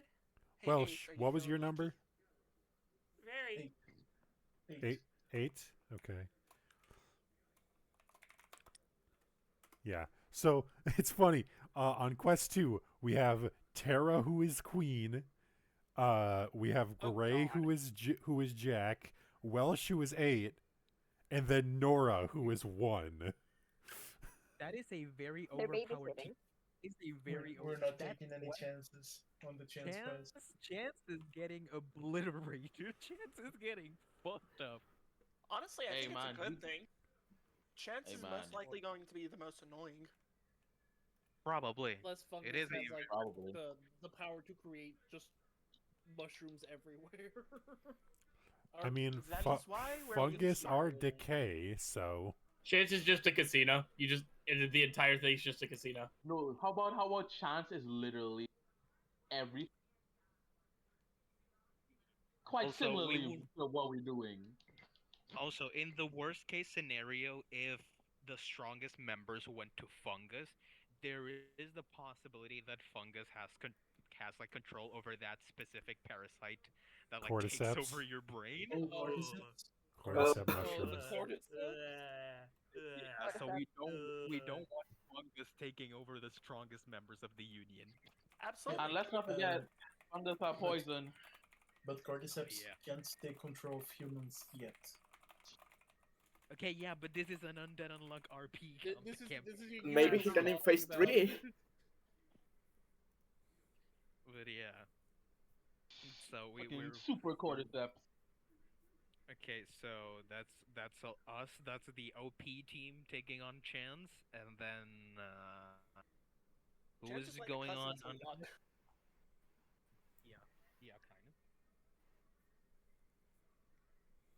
Yeah. So who's going on the last quest? That was undefined. Oh, okay. So for quest number 1, which is the one we decided before this, it's Helking, Midas, Rakechi, and 9. Quest number 2, capture of Yuma Chance, is Tara, me, Welsh, and Nora. And then for what is number 3 again? Capture of Undefined, we have Buddha, Nexus, Zur, and Donut. Process of elimination, baby. So I'm gonna Donut, go grab some water. Be right back. I hope you enjoy wrangling the low ranks. Because with Donut, they gave you all the babies, man. You're carrying the baby. Yeah, good luck, Donut. Babysit me, boy. He gonna try ending it. Make Big sure I baby don't die.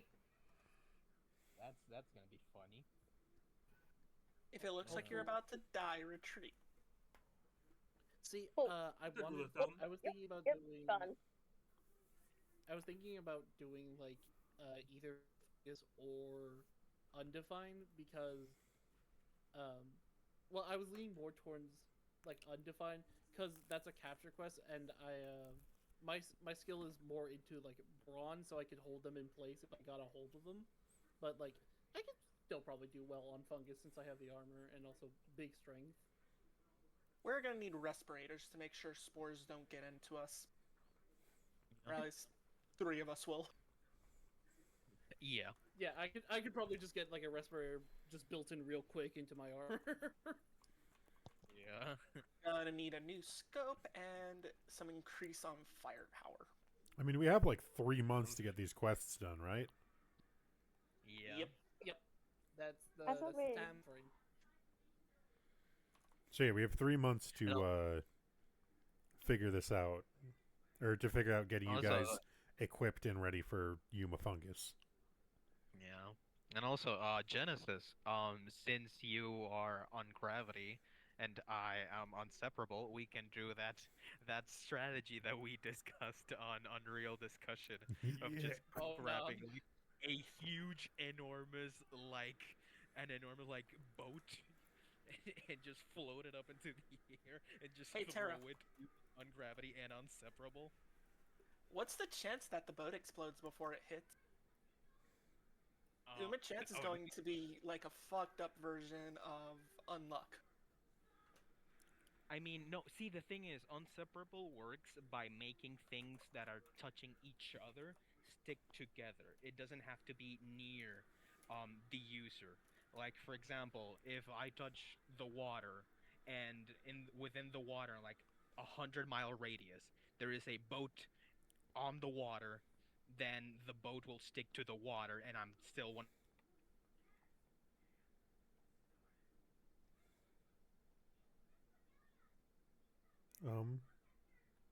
Discord's dying again.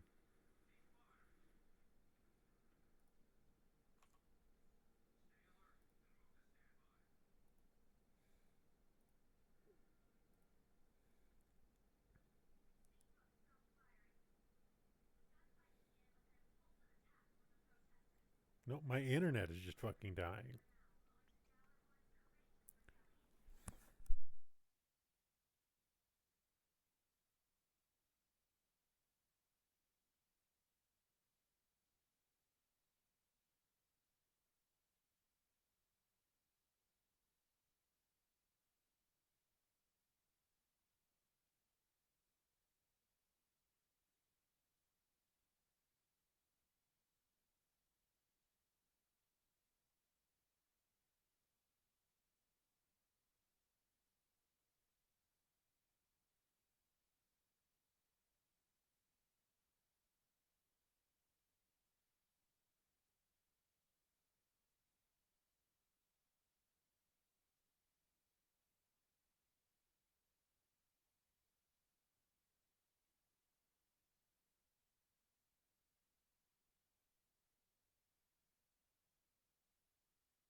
We don't know if it's gonna be the same. We know what we don't know That's a what good Pyrrhon point. was. I Hi, I'm back. return. Undefined is a different thing. Yes. Okay. So most likely it's going to be a bit tricky to get, mostly because Undefined could cover a huge range of things. Yeah, it could work on a lot of things. But you know, the lucky thing is that it's a negator, not a Yuma. So overall, it's less dangerous overall. We can at least talk to them. Yeah, or you can well, at least they can try at to. least talk to them. You can Yeah. try to reason with Undefined. I think I could trap him, but only if only if after then calculate very quickly. So it would all depends on the dice. You can just jump him. Just jump him. Just jump him, motherfucker. Just jump the motherfucker, you know? Fausto doesn't know how to fight. He's all of spaghetti arms. Yeah, it's just, like I'm sorry, Undefined. You're not negating these hands. Just jump him. Diplomacy first, and then jump him.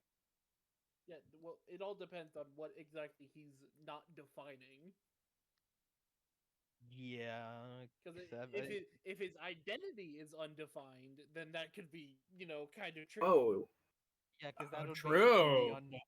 Would basically Maybe be unknown. he's a shapeshifter. Yeah. Maybe. I was more thinking like his ability is undefined, so he could just do whatever he wants as long as he doesn't describe it. That would be so OP. That would be so But he just yeah, starts hitting black flashes, and you're like, "What the fuck is he doing?" I haven't read that manga. What's going on? There you go. He just Kaio, puts you in manga ability. Yeah. He's like, "Wait, shit, I haven't read that manga." Hell, he could British negate the definition of your negations. Yeah, That's just me saying mad something at fucking- random. Man, and we gave this quest to the children. We gave this shit to Donut. Nah, they got it. Trust. We I'm got sure they this. can do it. They Trust. just need Trust to the be. process. Clutch, They're clutch. so fucked. Look, if I'm gonna be honest, the quest that has the highest chance of failing is ironically undefined. It could honestly be undefined because We at the can very least clutch. we're kind of prepared for fungus. Like just starting off because we have devices that can help fight off and like the abilities it has. Undefined, you don't know what the fuck you're getting into actually. At the very and, like, least, the Union has eyes everywhere, so it could try to track him. Yeah, and, like the same Or thing her. with Chance, but the good chance is that all the powerhouses are fighting Chance. So that at least all the powerhouses and Ace. But Nora's gonna have to pull her weight, man. You're just gonna have to. Don't Nora's you first worry quest and it's about it. fighting the embodiment of gambling. Like, Okay. just Nora with the old So- man, like Nora.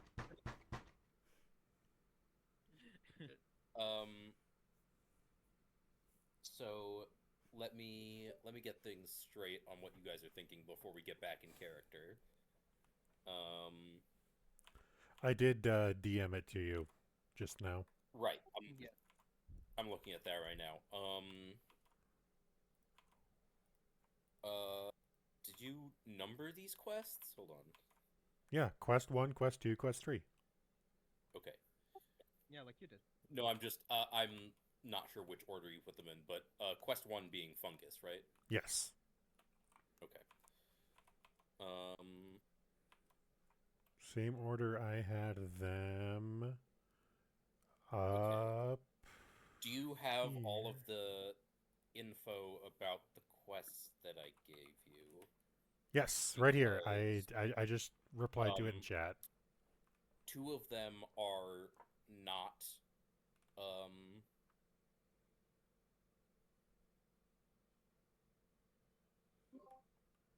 two of them are not given a location. Those being Paradox and Chance. And 2 of them are given a location, that being Undefined in Brazil and Fungus, which is in Japan. Oh, shiitake mushroom. Oh, just like Itchy the Witch. What was that? Whoa, you can live! Funny, Whoa! hey, funny you mentioned that. Hey, cool. Look at- look I at- haven't read Look at Ichi. chat real quick. Kill it, kill it, kill it with fire, kill it with fire. Actually, we're going to freeze it, much like they did in the series. Oh, that's Fucking my destroy goal. it. It doesn't matter how. Damn, y'all out here spoiling Ichi to me? Damn. Yeah, Right, what the hell, It's a guys? mushroom. What the hell, What guys? could you possibly glean from the mushroom? Oh man, maybe the mushroom is important. I don't fucking know. Well, you'll see when Oh, you shiitake read. mushroom. So ultimately, nothing is spoiled. Damn.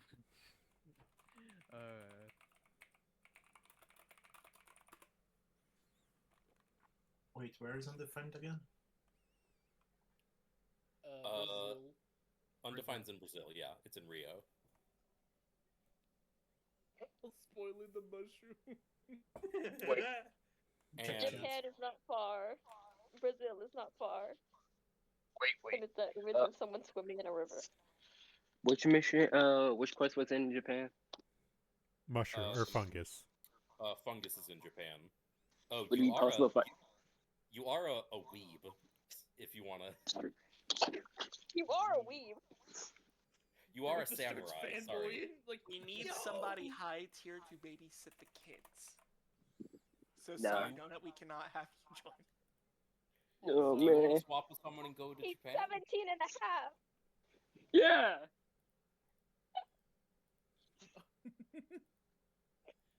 He. To be fair, he is one of the kids. So. I mean, Yeah. alright, like comparing to the other teams, so like seeing all the people that are going on quest, Is there anybody in any of these quests that feels like they would fit better in another quest? Because I think I we're feel like I fit pretty well in hunting mushroom or yeah. fungus. My bad. Same here. I'm comfortable hunting fungus. So nobody wants to change anything. To be honest, I think my negation would probably work more for the fungus.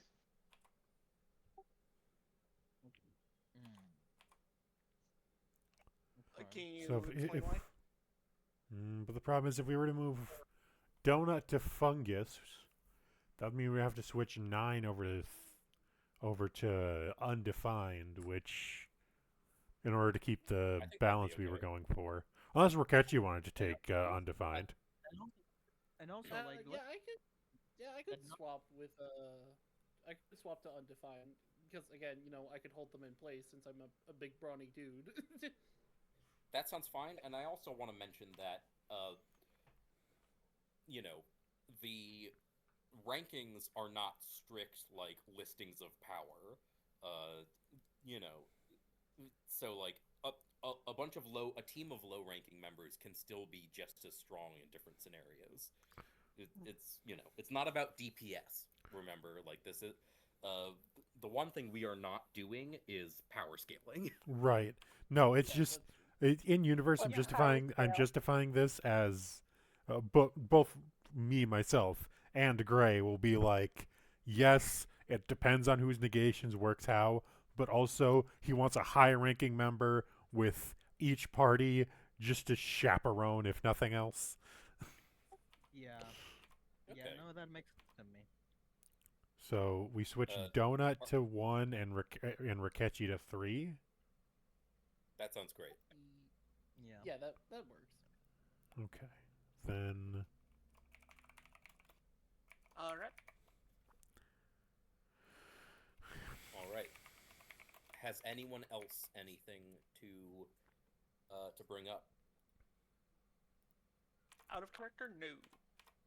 not aside from the fact that Quest 2 is pretty front-loaded here. Kind of need it for a chance. That is A-okay. And you know what? If we really feel like it and things are so dire, there is someone that's, always going to be in voice call, no matter what, in case someone wants to call a lifeline. And that would be you, Genesis. You'll technically always be there. I will. And my character does have the most reasonable way to say, hey, he has a way to get from point A to point B. With that thing we discussed.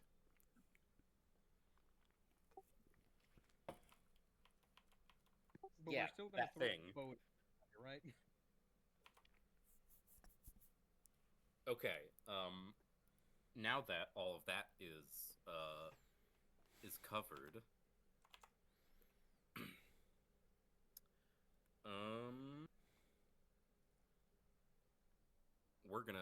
we're gonna resume time since time has been stopped in the story for like a solid 30 minutes. This is the world. Yeah, Dio releases his stand ability, and we will resume. Apocalypse, who has shrunk down back to his normal size, will address the table and say, "These 3 other quests still need claiming. If you don't, well, you know what happens." And he will lay the 3 remaining contracts on the table before the butler speaks. And he has some additional details to present. He says, "Here's what we know about these missions. We have quite a bit of information about how they work from our centuries of experience doing this. Our reconnaissance team is currently, as of right now, hard at work identifying the locations of Paradox and Chance. We will let you know when they are found. In the meantime, it is important that you know that all 4 rewards of this quest cycle are of grave importance to the Union. The Joker seat is, of course, an ability to add power to our organization. The ability to have a new member join under whatever conditions a Joker seat means will always be useful. When it comes to Yuma's Leviathan and Behemoth, we know of them. In fact, prior generations of the Union have fought them before. They are what's known as periodical. They do not get their own quests. Instead, they reappear every 50 years or so in an attempt to immediately destroy the world. If they are not stopped, that is the end of everything. Quest or no quest. Of course, every time they are killed, they simply wait about 50 years or so to return, and when they do, they return stronger. I believe this will be our 6th time dealing with them. Now that we know they are back on the playing field, we have about a year to deal with them before they grow to their full strength, and it is already too late to... They are, of course, not the only world enders, as we call them. There are 2 more, though they are currently offset from Leviathan and Behemoth by about 25 years. So chances are we won't have to deal with them anytime soon. Discovering their locations is of the utmost importance as soon as possible so that we can, let's say, eliminate them in their youth. Though that might seem a little cruel.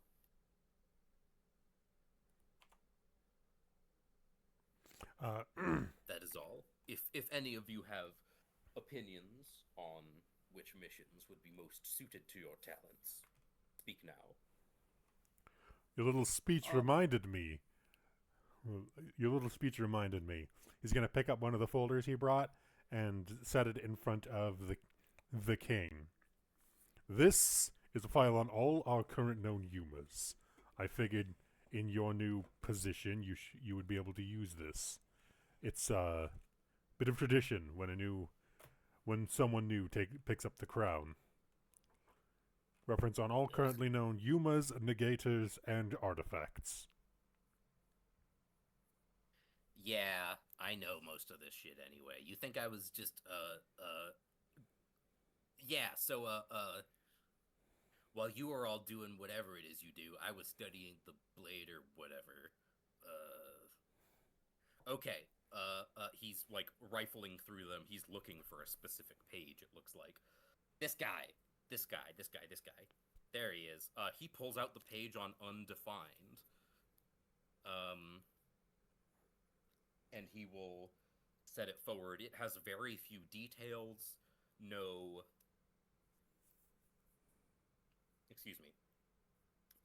name or picture, no identity for this individual. Yeah, you could say he's undefined. And he says, the rest of you wouldn't have been told about this, but this is the guy Unhand was looking for when he died. Or went missing. We're not really sure what happened, but it's safe to assume he's gone for good. That's why Dad sent him to Brazil.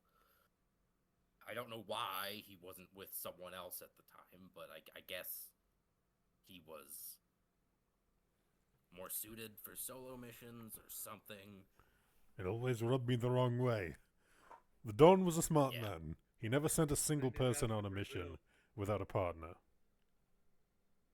Well, there were some circumstances that could call for it.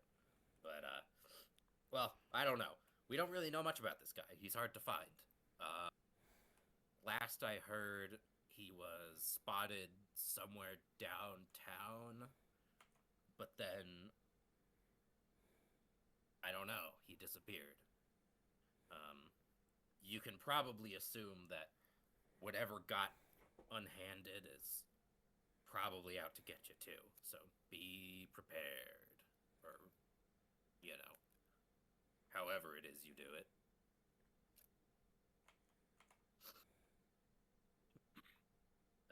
That's it. So, no, go ahead, Hucky. Malcolm looks at the quests and points at fungus. Uh, I've handled a few mushrooms and other funguses in my time in hunting. They are very susceptible to the cold. Uh, I'll take I'll take action and join quest 1 fungus, neutralization of Uma fungus. Probably a smart idea. And takes a good look at both quest 1 and quest 3 and like sort of rubs his chin a little bit, debating on who he might go for. After a moment of contemplation, he decides. He speaks up. I think I'll take the capture of Undefined.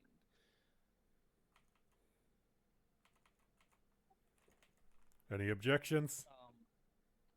Zep, for a moment, Zep almost feels like standing up from his seat, but he thinks of the idea that whatever happened to On Hand might happen to whoever goes to Undefined, but knowing that at least one high ranking slash older member of the Union is going there gives him some inner peace, and he takes a deep breath before he goes, I will take on the second quest.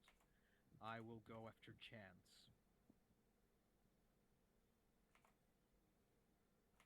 I'd also like to go after Chance as well. Well, I hardly think there's anyone high enough rank to object to either of the two of you. I do believe Oops, you talk first. What about you, old man Gray? Well, if we're going to be honest, not particularly picky with which one I go on. However, he's going to look over to Nora. I insist on going with the ace.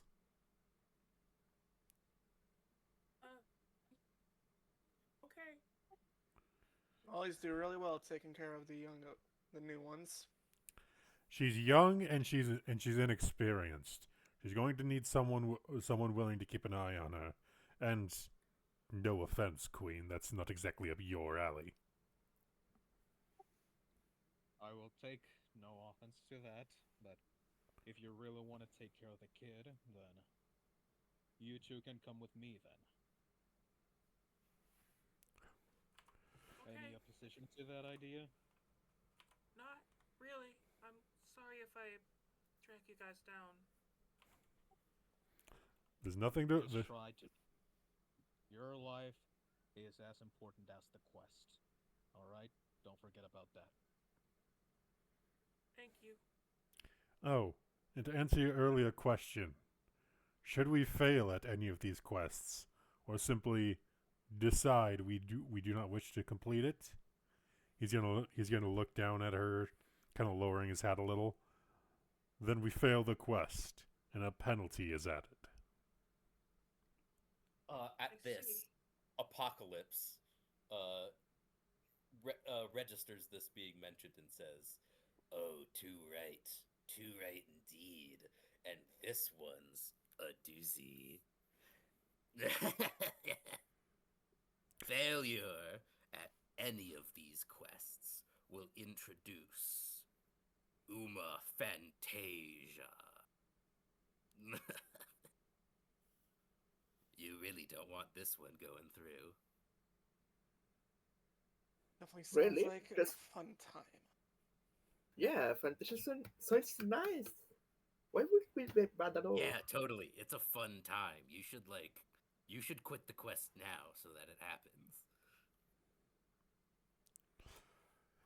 Gray's Yeah, I just don't gonna think we. roll his eyes. Don't fall for it. Many of these Yumas have deceptive names. For example, Yuma's Gold and Platinum. They sound like they would be not only beneficial, but something we could easily deal with if they came to it. But as our track record would suggest, it's not quite that easy. Uma Shark was quite the annoyance as well. Yes, the Dawn sending you on that quest was a peculiar one to me, but I wasn't going to question it. I did my job. I wonder what these Yumas look like. It varies. You'll They could look like just about anything. Most of them have some form of humanoid state, but a lot of them can be differently shaped.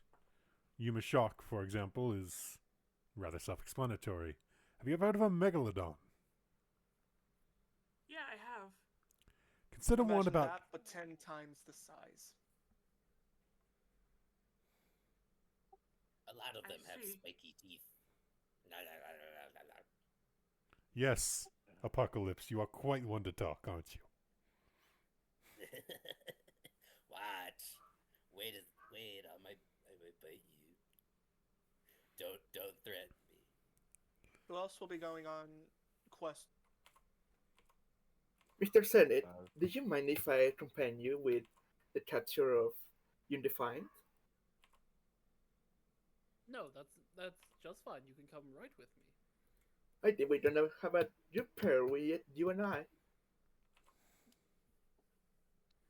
Sorry, Oh, could we you should say that invite again? my new bestie. Oh, I forgot to ask for the name. The young boy, or the young boy. I am a terrible bestie, but I met Number her 2. at Riador. What? Yeah, they should go with us. What? They're asking if I you want think we're gonna have a fun time together. Do you mind, don't you? I guess not. I guess not. See? We are all prepared to help you with Undefined. 9. That Would you is be willing to very join me kind of on you. Fungus? I will be happy to join you on the exclusion of Uma Fungus. I do believe I should also join Fungus, since my negation and root can be useful if Fungus uses mushrooms on the floor or grows mushrooms into us. I can use root to remove them quickly. And I will be impervious to any sort of fungi growth, for I am not organic. That's Alright, still need one more for the first quest. from the sounds of it. We have 2 remaining members who have yet to decide their positions. That would be number 5 and number 10. Cronus looks at the flying papers, randomly pointing at one. That one looks cooler. He points at the paper for undefined.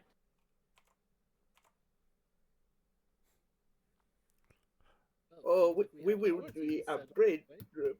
I sorry.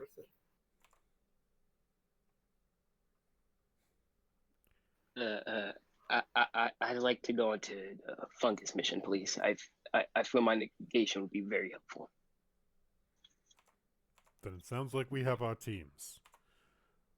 Quest number 1, negation of Yuma fungus. That would be 6, 4, 10, and 9. Quest number 2, capture of Yuma chance. That would be Queen, 8, Ace, and myself, Jack. And for quest number 3, we have 5, 2, 3, and 7. Any objections to any of those? Stone. Nothing to say. I don't have any objections, but I do have something to say. Specifically to that group going for undefined. We never really did find out what happened in Rio de Janeiro. So regardless of what happens, never lower your guard, even if you already have undefined on you. Never lower your guard. Got that? Got it, Mr. Green. Ange crosses his arms and smirks confidently, and and then points his thumb to himself. Don't worry, my friend. We'll be finished and have the perpetrator back in our grasp before you could even realize it. What a fucking aura farmer.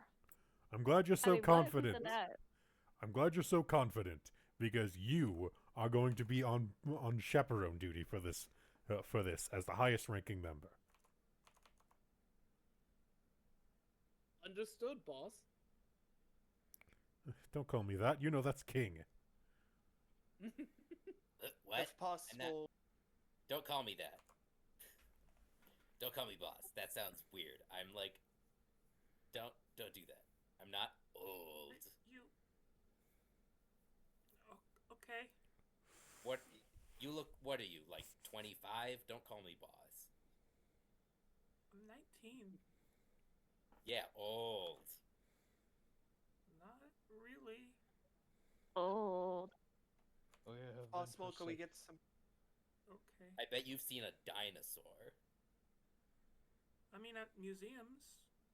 I've hunted Uma Stegosaurus before. You go to museums? Old.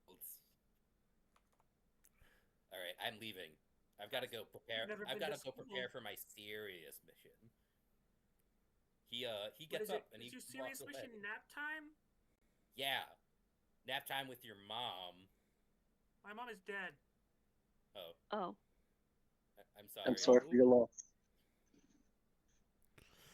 I can confirm that I'm really sorry. I didn't mean to say that. I'm gonna leave.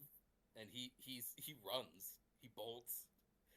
His plastic crown falls off his head and clatters to the floor, and he runs away, like sort of sobbing into his hands. Gray's going to give a Well, slightly She's not dead. I just wanted to shut him up. Gray's going to give a slightly the kid cry. exasperated sigh and just look at the He seems like butler. he deserves it. Perhaps remind him that most of us here have lost significant loved ones due to our abilities. And he's kind of twirl the shackles around his wrist. Malcolm the offhandedly butler says, gripped her torso area. Yeah. The butler As says, Gray said that, Ange would look down at his own hand and clutch it for a second before then looking back up. Malcolm would rub just a bit under his collarbone where the frostbite scar is. the butler says, he is well aware. I believe this may be a way of coping with his own loss. It's hard for a child of his age. We are working on finding him a therapist, but it's difficult to locate someone willing to work under these conditions with so much secrecy, and we're doing our best. I can accurately assess that the room has become awkward. No shit, Sherlock. Let's get back to Right, the task indeed. on hand. How many are we able to send any Union agents to go scout the targets? Butler said they're already on their way. We're waiting for Our recon team started looking for their exact locations as soon as they were announced. I'll have some sketches drawn up of some gear I would like for the hunt for the neutralization of fungus. Of course, my lord. I'll have those sent directly to the R&D team. Also, please tell them I need a new and improved scope and more firepower for my rifle. Nora pushes up her glasses with her palm and wrist area. Like Kuro from One Piece. I was thinking exactly that. Zeb just crosses his arms. It's like, if you're gonna make enhanced firepower rounds, then make some for me too. It would be a waste of time if we had to do them on separate batches. I already got my needed materials, so I think I'm good for now. Thank you. We're definitely going to need to commission some sort of holding devices for our sneaky friend Undefined. And we're probably going to need breathing apparatuses decided too, for the negation of fungus. Knowing fungus, you're likely going to be dealing with a lot of spores. I specifically want a full face mask, that way it cannot get into the eyes as well. Gotcha, Yakuza reference. Basically. If he works by spores, we shouldn't need face masks, but full entire suites for the occasion.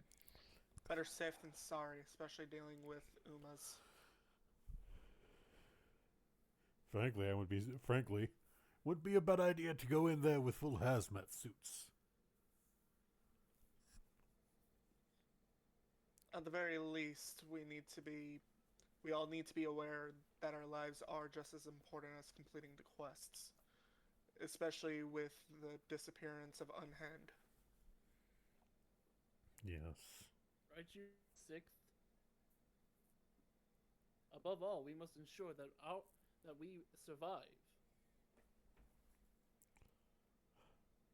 Yeah, all that bullshit. Can I leave now?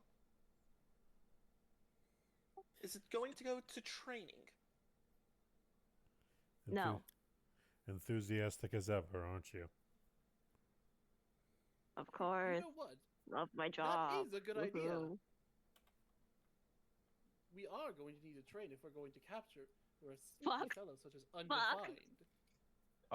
I have one request with regard of equipment. I would like to be installed with a heating machine. Fungi cannot survive in dry areas. Understood. We can have that arranged. Why not make a flamethrower? A heating coil for your chassis. That will be suffice. Thank you very much. I'll be freezing any fungus I come across. Luckily, I still have Achilles' weakness. Alright. Does anybody have any other witty comments to say, or are we ready to start preparing?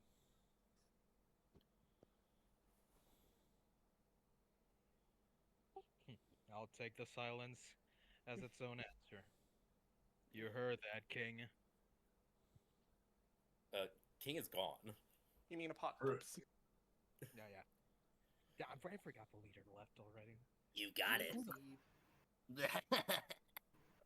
He stuffs the remaining contracts with all of your numbers on them in his mouth and tears them to shreds and gobbles them up.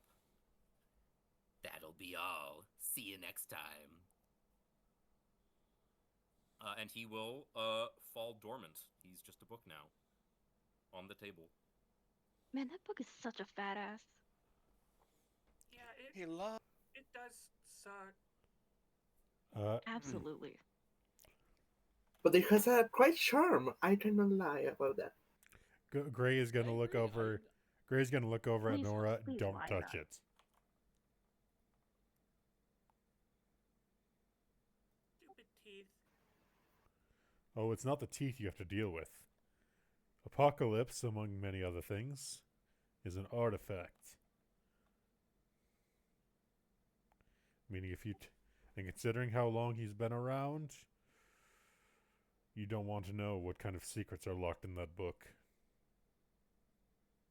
If I remember correctly, didn't Unhan touch him for a few seconds before he left?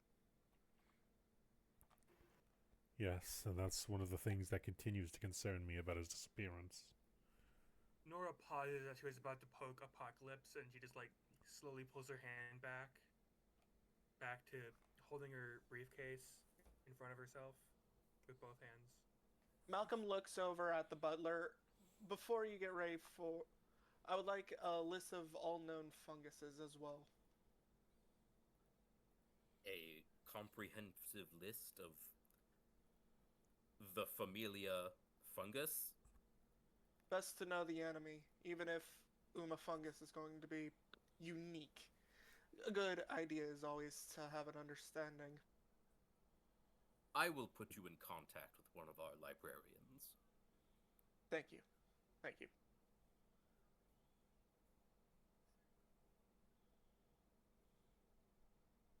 Since we're speaking of artifacts, I'm gonna grab mine so we can look for chance now.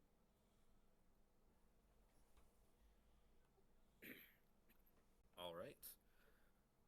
With your placements on the quests set, you all break rank to prepare each in your own way, gathering equipment, learning all you can, training, and whether it's tomorrow or 3 weeks from now or 2 months from now, you will be ready for your quests when you choose to take them. I'm going to say this, I will be busy next Sunday, so I won't be able to take part in neutralization of fungus. So here's, now that we're done with the story portion, I am going to say that each group is going to get to decide when they are available at any time, as long as me and Genesis are also available at that time. And then anyone who's not in that group can choose to watch back the recording or show up if they're available. But chances are we won't be able to do this every single Sunday, especially if we want to do other Unterra events. So I was thinking we would just, in each smaller group, decide on a time that works for just us. And then everyone who wants to know what happened but wasn't in those groups can watch the recordings back. Understandable. Gotcha. Is there is that okay with you, Tara? Yeah, that's okay. That's okay. I had no issues with that. Because like I don't want to sure. I don't want to take the next 4 No. Sundays. No, Or it's 3, okay. I guess. No, it's okay. We will have- We'll work around it. We'll work around it because I already postponed Terabachi to leave this Sunday for this event, so it's 100% okay. We'll work around it. Okay. So each group can discuss amongst themselves what nights they would be available. You don't have to do it this week, of course, if you just can't make it work. I will let you know that I'm available most Sunday nights, Monday nights, Wednesday nights, and Friday nights. So just make sure that you decide to do it within 3 months, otherwise we fail instantly. yeah, 3 months real time Yeah. is the limit. If 3 months in real time pass and you guys haven't done your quest, we will literally ban you from the server. Yeah, you guys You gotta will be banned, deal with and- Fantasia. I'm not gonna tell you what that means, but you don't want to do that. I can see a I lot can- of possibilities. I can So- get an idea, and it's not looking good. We have until the 1st of April to finish. I mean, that's Or- it. Really should not take that long. Yeah, like we're only First we only have of to do May, 3. it looks like. Oh yeah, my bad. And I'm also planning on there being a finale after all the missions, so everyone Okay. gets to know what happened. Yeah, but like we're in February. We should at least be done before the halfway point of the year. I think I that's not an cannot unreasonable imagine demand. that this would take that long. I'm sure we'll be finished by then. Yeah. By the way, this Now, is Fantasia. as This is what someone we're up against, guys. as someone who has played in a lot of TTRPG groups, never say never. Scheduling It is is kind of a miracle that scheduling everyone's here is right the now. TTRPG's biggest enemy. I can't I'm free, confirm. like most Sundays. I'm like free pretty much every Sunday unless something like really important comes up. But I will like inform my group if something like that happens. Yes. So if nothing else works, we can just do a normal Sunday. The only thing I can't do is Thursday nights because that's my other D&D group's day. No, so. I'm busy Thursday. I also have D&D on Thursdays. I got Puppies. I got Tuesday and Friday for D&D, and I also might have Thursday. We'll see about that one. I'm not stuck with a lot of options. I'm free every Sunday. I'm just working. The main part of my week is shitty because I'm working 6 days next week, and that's been a norm for the past few months. Ooh, I'm so sorry to hear that. Luckily, only like a handful are closing, and not every single one of them, but it's still going to be a pain. All right, if you guys sort that out amongst your own groups, and if you're like, oh, we can do this date, it's okay. And if you guys do Saturday, that's totally okay. Do it at your own pace. But if you're doing Sunday, tell me beforehand in case I am also thinking of doing something on Sunday, so we can so I can push it to another week. Yep. Sounds So good. just consider Sunday the holy Terra zone. Hey, So if you're Tara, gonna use something on Sunday, tell me beforehand. could somebody make a like 3 threads in the Unreal discussion for each of the quests? Yeah. That makes sense. That makes sense That's to a good me. idea. Make Yeah, sure to I'll- ping the people taking part in each of the quests. And Alright, also so me and Genesis. Yeah. Yes, I am in all of them because I am your camera. Alright, so Assuming my How long internet was the doesn't shit recording? itself again. At least like 3 hours, I think.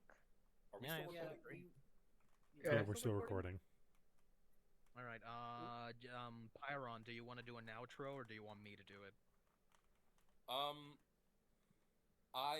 Yeah, you can do an outro. I'm gonna stick around to answer questions and just chat for a bit after, though. All right. Are we uploading this to YouTube or are we just putting it in a Google Drive and saving it here? I guess that's really up to I'm Pyrrhon. okay Still with don't it. know. I'm perfectly okay with it going on the YouTube channel. That's up to you. Same. I mean, yeah, if everybody agrees, then we could just put it on YouTube. Any objections? Look, Mom, I'm Nope. famous. Look, Mom, I'm famous. I say put it on YouTube. On my TV. Yeah. I'm on We the will page. diversify. We will get the TTRPG fandom on our side. Listen, we're gonna upend the TRPGs. Okay, you kind of died there, Pyrrhon. We're gonna upend I'm just the. saying. I'm saying we're gonna upend Critical Role's Stranglehold on this format. Oh, we're yeah, gonna no, be this the is new. This is the new. We're Critical gonna Role. get rich. We're gonna found a company around this. Yeah, exactly. Yeah, now that That's what what's I his name, Matthew Mercer has stepped down from DMing Critical Role. Now it's our turn to take the crown. Well, yes, it's Pyrrhon. our turn. We will turn Pyrrhon into the new man.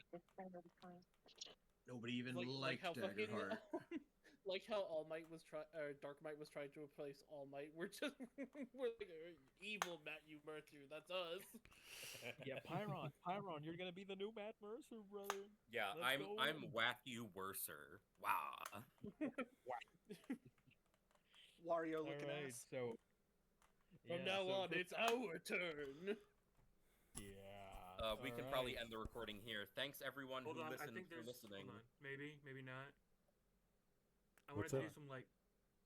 I keep mentioning the suitcase that Yeah, Nora has, oh yes. and I'm waiting for like someone to like bring it up so I can do a little fun little reveal thing. Okay, But, do it.